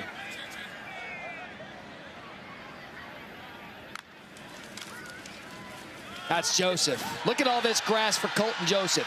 Colton Joseph, touchdown.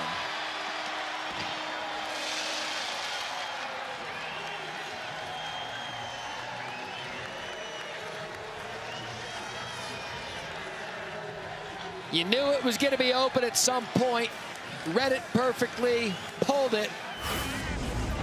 And they've now scored 14 points, an extra point away from 14 points off of turnovers. 6 players in the box, 6 players, but a 7th is a runner. If you're Colton Joseph, he gets to the 2nd level in the open field. And they're going to go for 2. And that just wasn't a thing. Yeah, Skylar Grant caught it, the left guard. And man, it's been chippy here since the 1st quarter.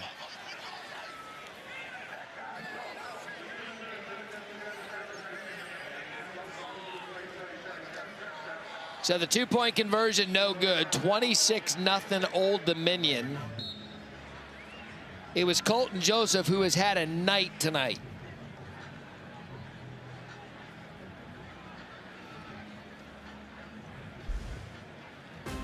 10 rushes, 94 yards, and 2 touchdowns. This one from Joseph right up the gut. Virtually untouched for ODU. And then they wanted to go for 2.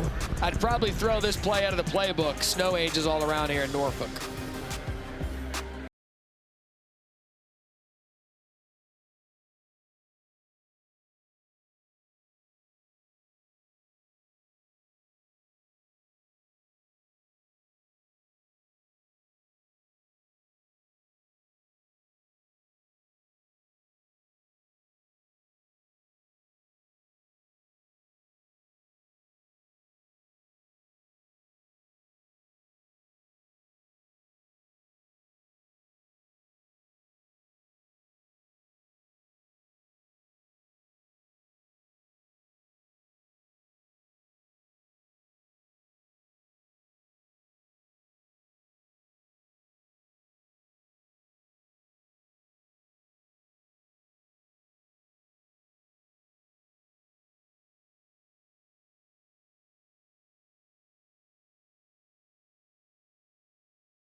26-0 after the latest Colton Joseph touchdown, as Troy came into this game with an opportunity to control its own destiny to the Sun Belt Championship game. Does not look as if that's going to come to fruition. In all likelihood, they were going to play JMU, who has had another great year. Bob Chesney, his name's on all these short lists, but 8-1 this season, only loss at Louisville. And they have an opportunity now with Alonzo Barnett and this offense that is just absolutely humming to reach the college football playoff if things go their way and other teams fall. And that was a heck of a football game between them and Louisville. It was on the road. It was close late in the fourth quarter. Because the Sun Belt is hoping now a chance to return one here past the 20. The ball's out right at the end. Like the American, we've called some American games. They feel good about their playoff positioning, and right now you see JMU the best chance to reach the CFP, just behind South Florida. That according to the All-State Playoff Predictor. Again, things are going to work itself out with what Tulane, North Texas, South Florida all have coming their way, and then JMU just sitting there with a chance. And South Florida and JMU are watching closely what happens when the ACC over the next 3 weeks. Who's Crowder? Quick shot. That's neat. I mean, that's the game plan now, right Luke, there. is it not? And the ball fell down on the turf again. That was Lovett. But yeah, quick shot throw. Get the ball out. See if you can get it to your playmakers. That's going to be a first down. You bring up the ACC. Now there's two ways to look at this. One, well, it's really entertaining. There's a lot of teams in it. Or uh-oh, you better not have the wrong team win the conference. Correct. Because it's been uttered a couple of times that if it were to be a team that had too many overall losses, would the ACC be left out? That's for another talk show at another time. Let's check in with Harry. Matt, obviously a big drive here, not just because of the score and time, but I would also tell you that until that final possession where we had the Goose Crowder interception, there wasn't a whole lot of frustration down here on the Troy sideline until then. Starting to see that sort of settle in, so it feels like this possession here, they got to see something if they're going to remain in this football game. Harry, thank you. There's been opportunities. I go back to the Ra Thomas drop in the first half when this team needed something offensively, and at that point the game's still in hand as Crowder. It's been all night long. That's Jackson Forrest, the true freshman out of Concord, North Carolina. That is the 5th sack of the night for the Monarchs. And again, another unblocked defender. He's going to come right here, and you can't allow this to happen if you're going to be in a position to protect your quarterback and have hope of executing a play. It's just been too often, too regular tonight for Troy up front. They've been overwhelmed by ODU's pressure package. And now what are they thinking on 3rd and 17? You've got limited options in the play call sheet.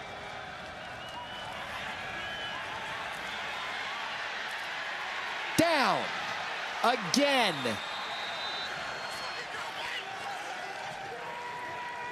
Zero answers for this Monarchs defense. On the night Troy thought Goose Crowder could return to play and give them a spark, they're not letting their talented quarterback have time to throw. A lot of movement along that front. Number 40, Hunter Malecki, coming off the edge from his defensive tackle spot. And Javen Gibson, he was in there as well. And the struggles have continued all night for Troy. Our ABC college football triple header, playoff implications all over it. Noon Eastern, game day is going to be at Pitt. Notre Dame, they ran out of their chances. They lost 2 to start the season, but they've been playing really good football since. Oklahoma and John Mateer, they bring a good defense to Tuscaloosa to take on Alabama. And then Arch and Texas, they have clawed their way back into the storyline. They go between the hedges in prime time to take on Georgia. So Arch Manning's really played good football the last couple of weeks, and he's going to have an opportunity on the road to shift the narrative. If they'd have just let the kid play, and the kid being Arch, if they'd have just let him develop for the couple games before they anointed him the greatest thing of all time, people would appreciate the season he's having, because he's having a good season. Play fake for Colt. He's going to try to get another one. One-on-one coverage down the field. Incomplete, intended for Ja'Cory Thomas, and a flag down.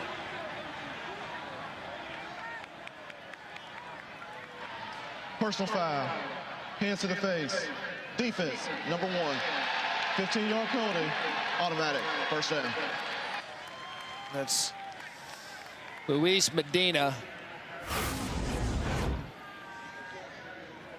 Hands to the face. It's going to move the chains for ODU. Check out the defensive tackle right there. You're going to see him continue to push the pocket. He gets his hands right up there in the face mask for the offensive guard.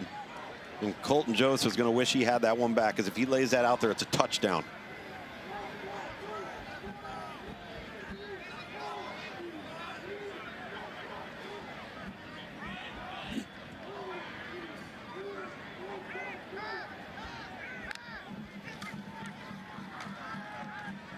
Oh, Roche just got tripped up because he had daylight. And a gain of 5. Back to Texas. I started talking about the preseason accolades and hype around Arch Manning. Didn't really give him a fair start to the season based on all that. Had to get comfortable being the Texas starter.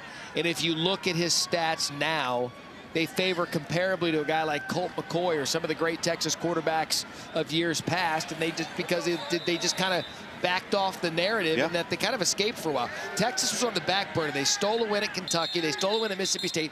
Found a way to win late. For injury to the defense. And Luke's, here they are. Yep. Everything right in front of them. Still got Texas A&M on the slate as well. As DJ Jackson briefly went down with an injury.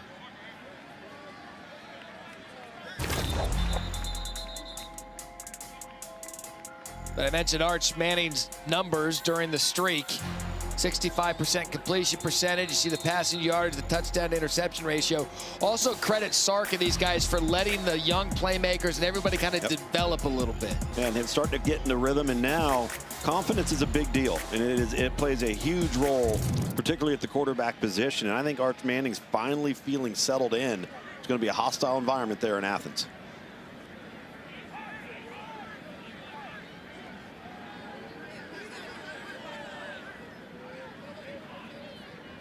Pressure showing from Troy, crowding the line of scrimmage, and Roche at 5'7" is able to just squeak underneath them. That's going to be a first down ODU.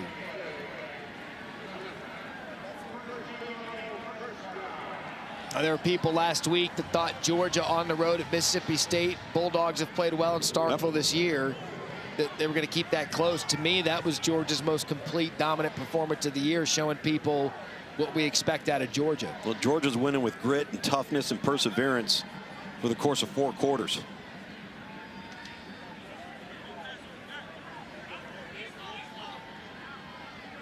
Stack formation from the receivers. Joseph to keep it. And Troy absolutely delivers a pop.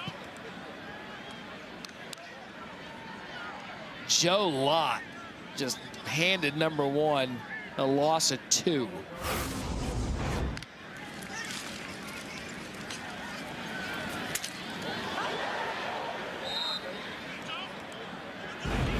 It's good football. Couple of pads popping down there.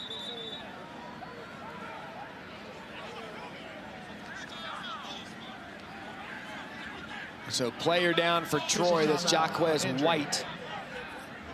So they're going to take a look at White. While they do, we'll step aside. Old Dominion with the ball in control, up 26-0.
Introducing Verts.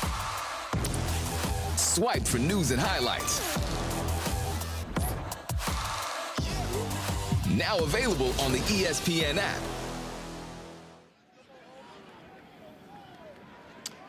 We are back here at Old Dominion. Jaquez White, you see him being taken to the medical tent. He was in on that hit.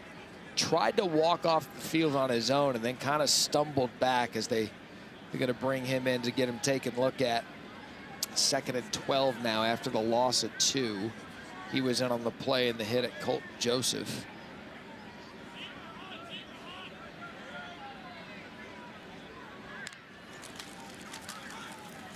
Run up the middle. It's been a steady diet of that. They missed number 7, Jordan Stringer, kicking. He outwardly kicked an ODU player, and they didn't see it. Joseph to throw. Outside to Brown. And a first down. And he's going to have to come off for a play. His helmet came off. That's Kalina Levine. Gain of 15.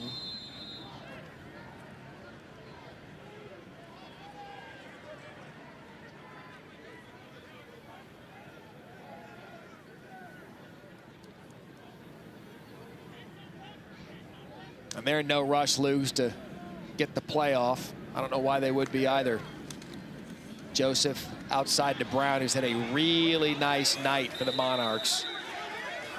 He was already over 100 yards receiving before that play. That's going to give him 9. He's going to go for 5 catches and 113 yards on the night.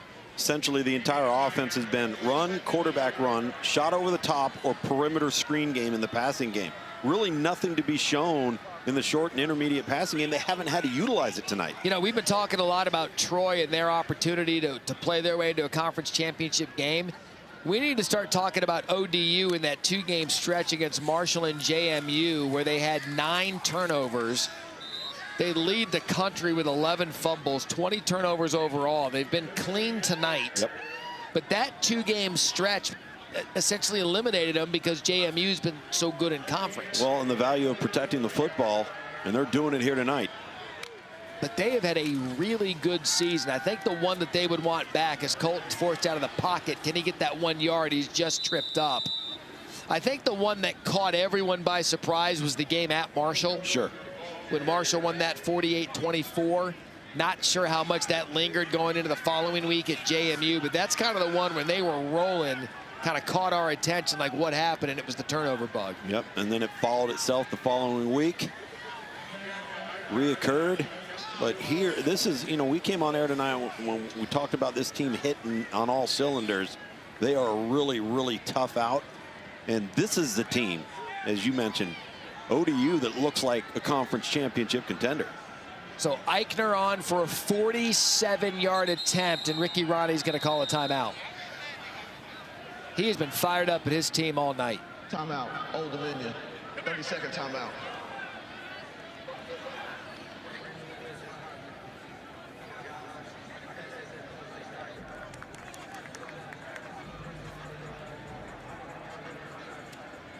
Ricky Ronnie's running hot. He is running hot. He understands these opportunities, and you're up 26-0, and there's a standard, and he expects it to be met. You know, like, so wild things would have to happen for them to get in to the Sun Belt Championship without JMU's playing in the East. But a good, they're 6-3. It looks like they're going to move to 7-3 with Georgia Southern and Georgia State left on the schedule. I mean, 9-3 is a special season for ODU, and that's what they're playing for right now. Get themselves to a good bowl game as a 47-yard attempt is on the way. That is no good. There's an all-out fight now in the field. All-out fight. It's been simmering all night long. And yet a flag still hasn't been thrown.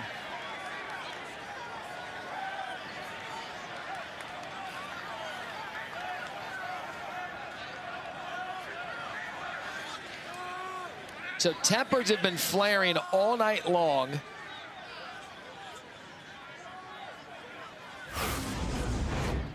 And I mentioned earlier in the drive, number 7, Jordan Stringer, kicking a player,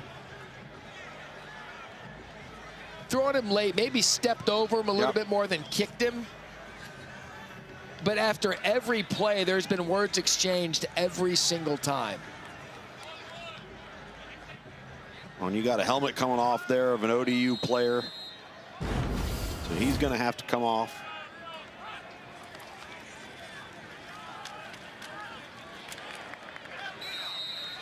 And you know ODU's not letting up. They've got them down 26-0. They've been playing effectively on both offense and defense. And if Troy's going to get chippy, they're going to get it right back because they've been doing their pads with the talk. And 400 total yards of offense tonight for ODU. Troy hasn't even hit 100 yet.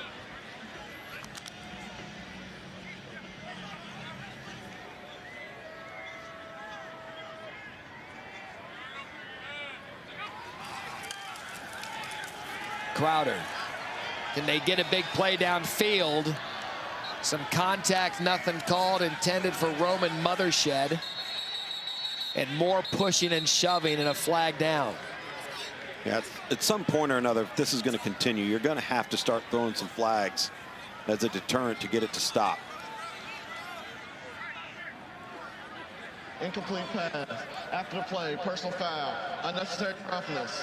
Defense, number 43. 15-yard penalty. Automatic first down. That's on Chris Trinidad. One of the most loyal players in this ODU program. Coach and staff said he is the alpha of the defense. Been here the whole time. Richmond, Virginia, 5th-year senior, stayed true to ODU. So you know, as the leader of the defense, he's not going to let that mouthing off continue all night. No. But got the penalty out of it. 1st and 10, Troy. Well, they're always going to catch the second guy.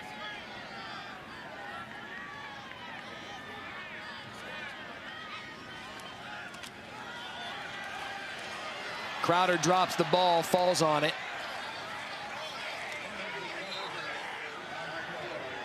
And again, pushing and shoving, and the officials have to pull him off. So then what does Trinidad do? He just decides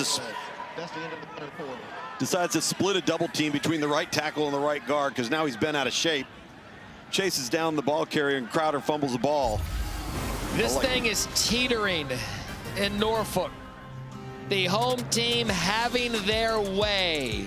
26-0 Monarchs. We're headed to the 4th.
Welcome back to Norfolk, where Old Dominion leads Troy 26-0. Coach, you've got one quarter here. You got a sizable lead. Tempers have been running a little bit high in this game. What do you want to see out of your guys in this final quarter? Well, yeah, we got to be more disciplined, but we got to finish drives. I mean, we should have a few more points. I think we're playing well on both sides of the ball, but we got to finish drives. We got to finish some sacks. We got to just finish a little bit better. But I do like the way that our guys are playing, and I mean, I like the passion we're playing with, but we got to keep it between the whistles. Thank you, Coach. Thank you.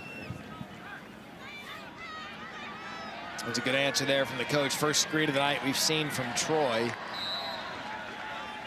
Ricky Rada, he hit on two things. One, he is correct. They should have a few more points, especially as many times they've been down in the red zone. And two, losing a little bit of control with both these teams' tempers kind of flaring to the point where, and by the way, this isn't some historic, this is the first time they've ever played. Right. These two teams have never played each other. So it's not like there's a history of bad blood between the two. It's new blood, and they're figuring out they don't like it.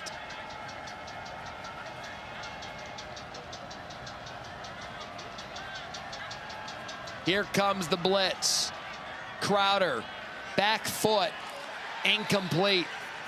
Intended for Epps. Frink on the coverage. They're just sent out the punting unit again. Tell you, when Old Dominion on defense gets Troy behind the chains, they are pinning their ears back and coming after Goose Crowder. Tremendously successful tonight. I'm really impressed with ODU. I'm too. impressed with the way that they've played football tonight and really this season. And again, I just go back to that two-game stretch. And oh, by the way, they only lost to Indiana 27-14 in the opener. And we've seen what Indiana's done to people. So this is a good football team that had a bad two-game stretch. And sometimes if you're in the wrong division at the wrong time, that'll get you. As we kick off Week 10 of the NFL Sunday, 10 a.m. Eastern with a countdown crew on ESPN and the all-new ESPN app. All the early breaking stories, injury updates, and previews of each game right up to kickoff. Then on Monday Night Football, Dak Prescott and the Cowboys head to Vegas to take on the Raiders. ABC, ESPN, ESPN Deportes. And the all-new ESPN app, Peyton and Eli on ESPN2. Coverage kicks us off. NFL Live, 3 Eastern, Las Vegas, and Scott Van Pelt and the Monday Night Crew take us at 6 p.m. Eastern.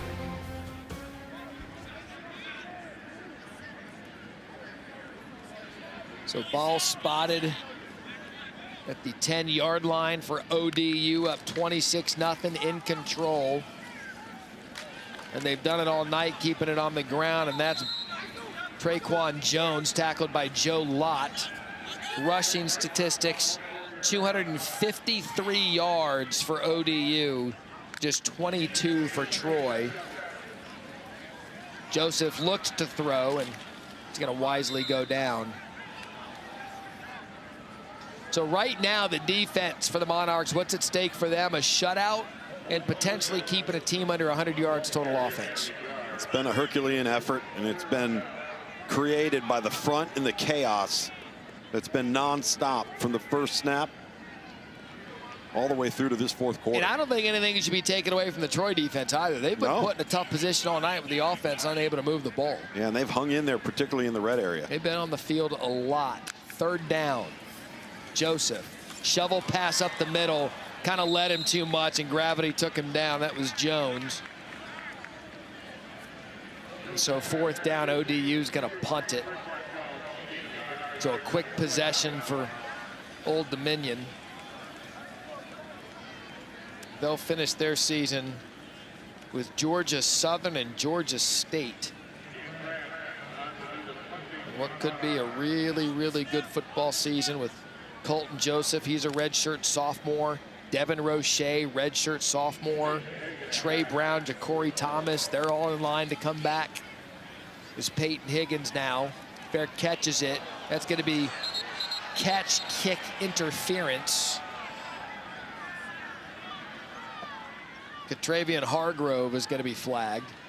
Kick, catch, interference. Kicking team, number 18, 15-yard penalty, first down. All right, we're going to take a break. Troy's going to get the ball, being shut out at the moment. Can they get some points? Can they get over 100 yards? We'll find out next.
26-0. You see Ricky Ronning getting his team, keeping their focus in a game they are clearly dominating, and they have from start to finish as you look at some of the Sun Belt games over the weekend. Couple of ones to keep an eye on.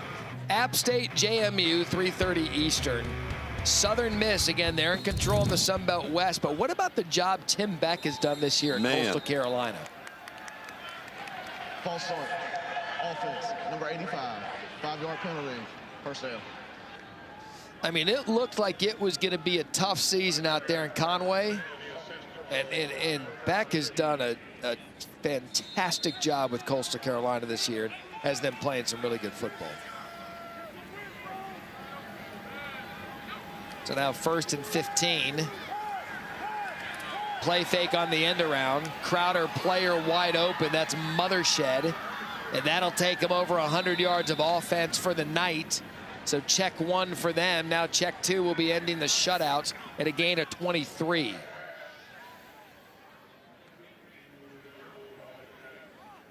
Longest play of the night for Troy.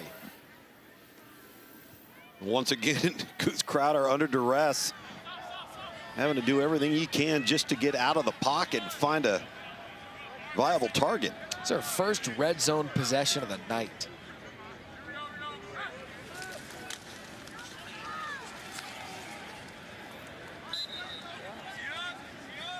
That speaks to kind of both storylines. One, how good ODU's defense has been and how much of a challenge Troy has had up front stopping this ODU defense. Yeah, now we'll get a chance to see if ODU can pull a little magic here in the red zone the way Troy has defensively. This is the time of game when it gets into the 4th quarter with a defensive coordinator. They really want to preserve that shutout. They know it's there for the taking, and they want to finish the game as Jarris Williams goes up the middle. Now, on the other side, you know, Jared Parker didn't want to be shut out, so the question is whether or not he'll try to kick a field goal if they don't get the first down and move the chains. Well, it's just so hard to play defensive football in college football in this day and age. Everything is a space game, and they get you isolated, and it's tough to keep the ball in front of you. It's very difficult to tackle in space.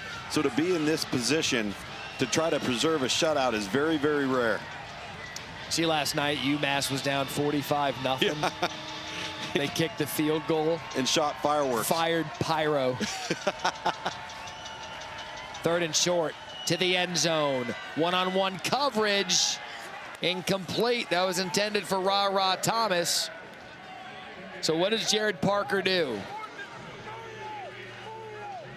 And it looks as if it's going to be the offense now on 4th and 2. Good coverage that time by Brandon Crutchfield. That ball was in the air for a long time. Let's see if ODU can get this stop right here to preserve this. Because Troy probably will have 2 more possessions in this game. So the chances are wearing thin. Crowder, quick shot. Ball's out, incomplete.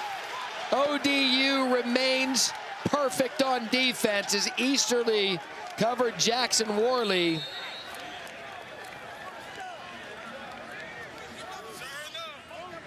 And it remains 26-0. The sideline absolutely erupted, so you know they're talking about shutout on their side of the ball, and they got it done there. 10:21 left in the 4th quarter. It is all Monarchs.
ESPN Thursday Night College Football is presented by Liberty Mutual Insurance. Only pay for what you need. See, Hudson the dog was the star of the show today in the cake eating contest. Oh, yeah. And then there's Harry. Harry in his hot tub. Now, well, the water was warm. Don't let him fool you one bit. I felt it a little bit, but I will give him credit for it was chilly out there. Oh, yeah. Harry, your thoughts? You know, it wasn't warm, guys.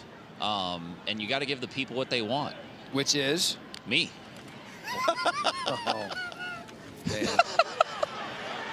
There's 100% chance that I make next week at Arkansas State whatever we're planning on doing. There's 100% chance. By the way, Arkansas State, we're coming to you next week, Thursday Night College Football. We're going to wrap up our Sports Center on Campus season with you in Jonesboro. And Harry's going to rue the day he just made that comment. Yes, he is. Oh, no. Oh, boy. I don't know if they milk cows in Jonesboro, but if they do, Oh, I'm in. you better get those hands warmed up. Don't tell me what a good time, You man. better get those hands warmed up for some udders. I'm there. Have you ever drinking milk out of an udder? I have not. Okay, well, I'm going to get Butch Jones on the phone and be like, bring me your 6th best cow. I'm there. I'm requesting Greenberg in his Halloween costume, too, if we're going to do it. Actually, you're right. Jason Greenberg, Like, let's really do Sports it Center up. on Campus, producer of the Stars, dressed up as a cow for Halloween. Yeah. Did you milk his udders? I can't say I did. Okay, well, first time for everything. A nice play by Troy. That was DJ Jackson Jr. But in all seriousness, thank you to ODU. It was our first time out here. Everyone's been great. The administration's been awesome. All the help we got, everything they did for Sports Center on campus. And the turnout. It was amazing. Yep. Absolutely amazing. Ghost Kitchen provided campus cuisine. Ricky Ronnie came out there with us. Just a great atmosphere. All the schools have been great this year. It's been to see the growth of what it's been has been really, really cool. So 3rd and 6 now for ODU. He's going to fight his way for a first down. That's Traquan Jones. Broke through the tackle of Justin Poe. That's a gain of 7.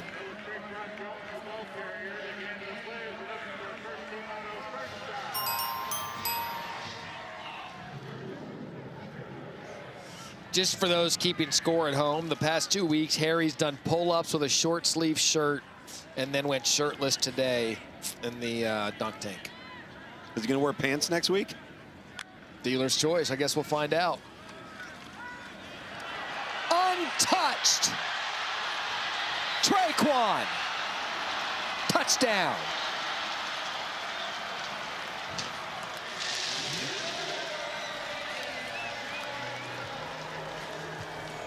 $65 yards.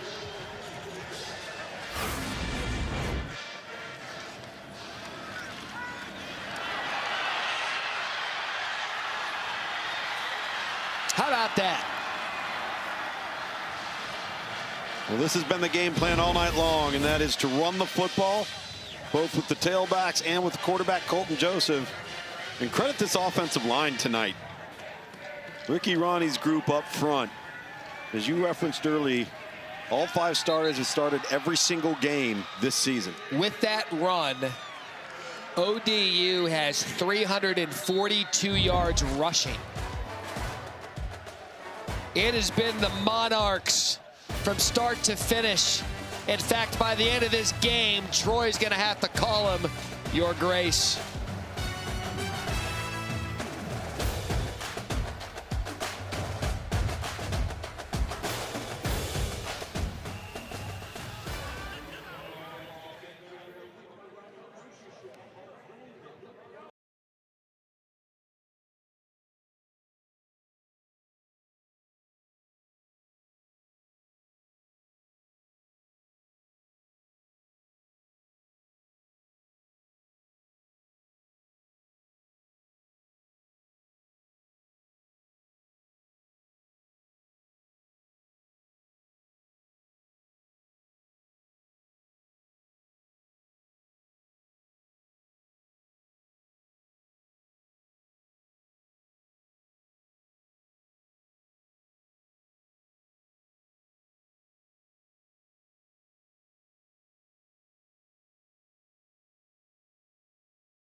Who's going to be hoisting that trophy in Miami Monday, January 19th, as we take a look.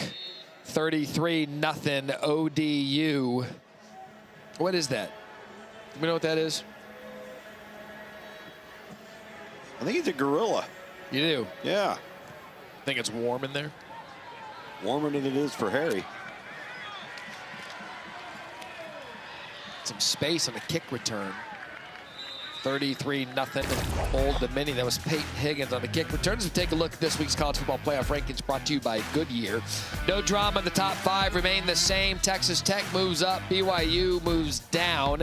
Texas right now in at 10. But the drama is here, Luke. 13-25. Well, why do I say that?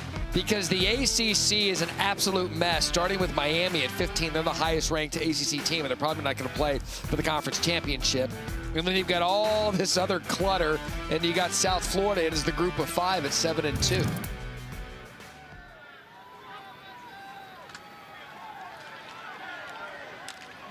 And that's kind of where the fun starts. Well, absolutely. And the one team that you didn't mention that is not listed in there right now is Duke. And that's where all the talk in the ACC is, because Duke controls their path to get to the ACC championship game. You look at it from a perspective of, look, and we all believe Miami's talented and a really good football team. As you see Georgia Tech right now, according to the analytics, the favorite to win the ACC. But you know, you don't see up there is Miami, and they're ranked the highest. Now, what they have going for them, and if it comes down to it and it gets ugly, Miami beat Notre Dame, who's a playoff team and right South now, Florida. and they beat South Florida, who's a playoff team. And so, resume-wise, it's going to be interesting. I can't even begin to tell you how that conference is going to end up. I really can't. Well, and as we touched on earlier in the night, what Pitt has in front of them, starting with Notre Dame at home this week, but then following it up, their 2 remaining opponents are Miami and Georgia Tech. And if they go into, say, the Miami game off of those 2 wins and they're ranked really high and Miami gets them, I mean, are you going to leave a 10-2 Miami team out with wins over Notre Dame, South Florida, and then at that point a highly ranked Pitt team? Correct. It's just not, how do you say this? Well, it's why it's far from over. Right. Because the ACC, I was going to say they're not top heavy. They're not, I don't know what they are. They're competitively balanced. You could take all of their uniforms and change them throughout the league. That's true. And not be sure which team was who. There is parity in that league. That is correct. I think the Big 12 thought they were competitively balanced this year as well. Texas Tech kind of separated themselves a little bit. Utah's playing good football. Arizona State still has a shot with some stuff happening. TCU's got to help them out a little bit. They got to beat BYU, Cincinnati. And Sun Devils have to win out. But there's a couple of conferences right now. Look, even the SEC, to an extent, we don't know who's playing in that conference championship game. Right now, it looks as if it's going to be Alabama and Georgia. But these final 3 weeks in a lot of these conferences are going to be huge. I think really the only foregone conclusions, Ohio State, Indiana. And even that, Michigan, by the way, last year was not a good football team, and they beat the national champion Ohio State Buckeyes. This year's Michigan team, no one's talking about them. They're pretty good, and they've beaten Ohio State, was it 4 or 5 times in a row? Yeah, and that young quarterback's starting to grow a little bit. And you know, listen, anytime you're going to get rivalries late in November with some major implications, anything can happen. It's what makes this sport so great. But you just don't know. In a time where college football and rosters have been evened out because of the new era, what's going to happen any given Saturday. ODU, man, they get a stop on 3rd and short. They are playing their hearts out tonight, aren't they? They want that shutout bad. By the way, speaking of the group of 5, you know, our crew here now has seen South Florida twice. And trust me, they're a handful. And that quarterback, Byron Brown, can play for anybody in the country. So record 8 sacks tonight, tied it for ODU. If South Florida comes out of the American, which has been a fun conference to watch this year, North Texas, not a lot of people talking about them. 4th and short, errant throw, incomplete, ODU ball. Antenna for Ethan Connor. No one's really talking about North Texas much. They're 7-1. They've been a fun team to watch. Here's the group of 5 best chance to reach college football playoff. Tulane got the big win last week against Memphis, but South Florida, if they take care of business, and I know there's a lot of football left, North Texas wants something to say about it, but if South Florida gets in and they get the right matchup in the bracket, you do not want to play that team. And they are the most talented in terms of overall depth of the group of 5 teams in contention for the college football playoff. And as I mentioned, the quarterback is a real load and difficult to handle for anybody on defense. And speaking of the quarterback, Quinn Hennicle now in for ODU. He'll finish the game for the Monarchs as they're going to go on to a win in this one and a gain of 2. And Nestamaker, he's been a great story. Great story. Eric Morris, the head coach at UNT, his name's been bubbling around for some of these open jobs. This time of year, you really don't know who or what to believe. Again, the trainers are running out, but all the players are standing up.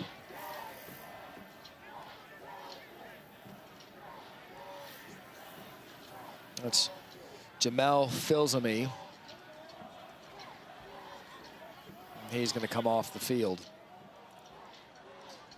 And we haven't openly talked about this on air, about the playoff and where it is, and the deadline's coming up of whether or not they should expand it. There is no need to expand this playoff. No. None. Agreed. Just keep it at 12.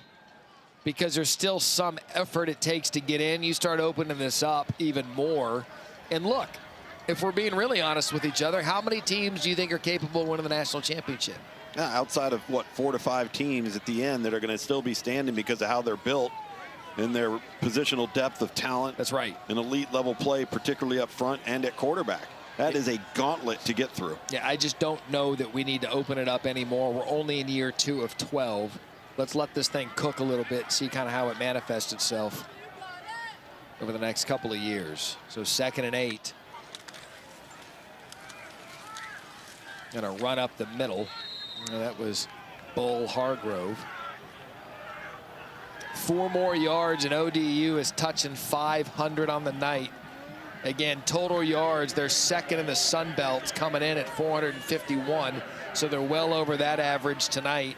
Scoring in Sun Belt games, 30.6 on that average tonight, just above it. Just about anything Ricky Ronnie could have go right tonight, save for a couple of possessions in the red zone. ODU's been all over it. Yeah, no question about it. Could easily have another 21 points here tonight on offense for the Monarchs. Yeah, this could have been really bad for Troy. See, Heinickel is going to take it up the middle. It's going to bring up a 4th and short. As we approach the 2-minute timeout here in the 4th quarter, and I think they're content to let this clock get there as they snap it in the next 2 seconds.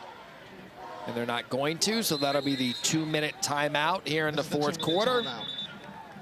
And from start to finish, it's been all about the Monarchs. 33-0. 2-minute timeout here in the 4th quarter.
record at 6-3, 4-0 at home.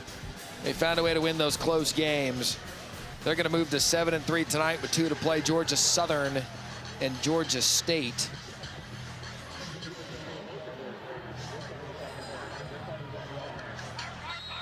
In 2016, they went 10-3. That's the last time they had 9 wins.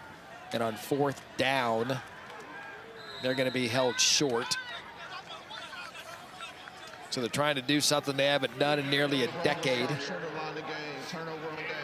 Last time they even had 7 wins was 2016. So a good season for Ricky Ronnie and ODU. And again, I keep going back to it because you just wonder if that game against Marshall and the turnovers.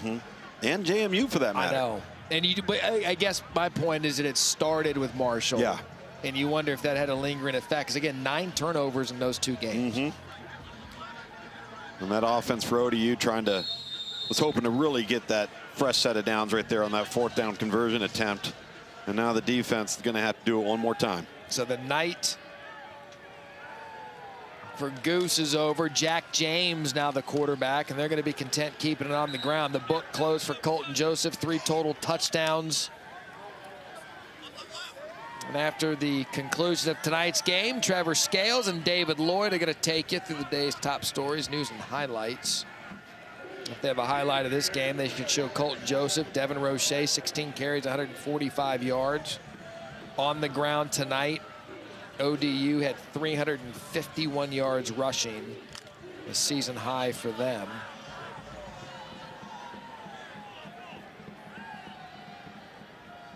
I think we came into this game a bit puzzled, candidly, why ODU was such a prohibitive favorite in the desert, but we've seen it in front of us tonight. Yep, we certainly have. And that wasn't a knock on ODU. We know they're a good football team. Sure. We just thought with what Troy's been able to do and what they had on the line that they'd come in here fighting. And ODU's just been better from opening kick. Yeah, the Monarchs have dominated up front. And that's been the difference in the football game is the offensive front, which is young, inexperienced, two freshmen on the edges at tackle, a freshman at center. Just couldn't hold up versus this veteran group on defense. A club record tonight, 8 sacks, tied it. Looking for their 2nd shutout since joining the FBS, and that will do it. That is sack number 9, and that is now a program record. And they will also be getting their 2nd shutout since joining FBS. What a night for ODU. Starting with SportsCenter today, they showed up. The team showed up. The town's been great. The school's been great. And they are going to get a win, Luke's. Impressive performance out of them tonight. Incredibly impressive. This is a well-coached football team. They're an explosive football team, and they play great team defense. What a year and an opportunity with a schedule in front of them for them to finish strong and potentially be 9-3. So dominating performance tonight for ODU. For Harry Lyles down in the field, Tom Luganbill up here in the booth. I'm Matt Berry. ODU moves to 7-3 on the season. Enjoy your college football weekend, and we send it to SportsCenter.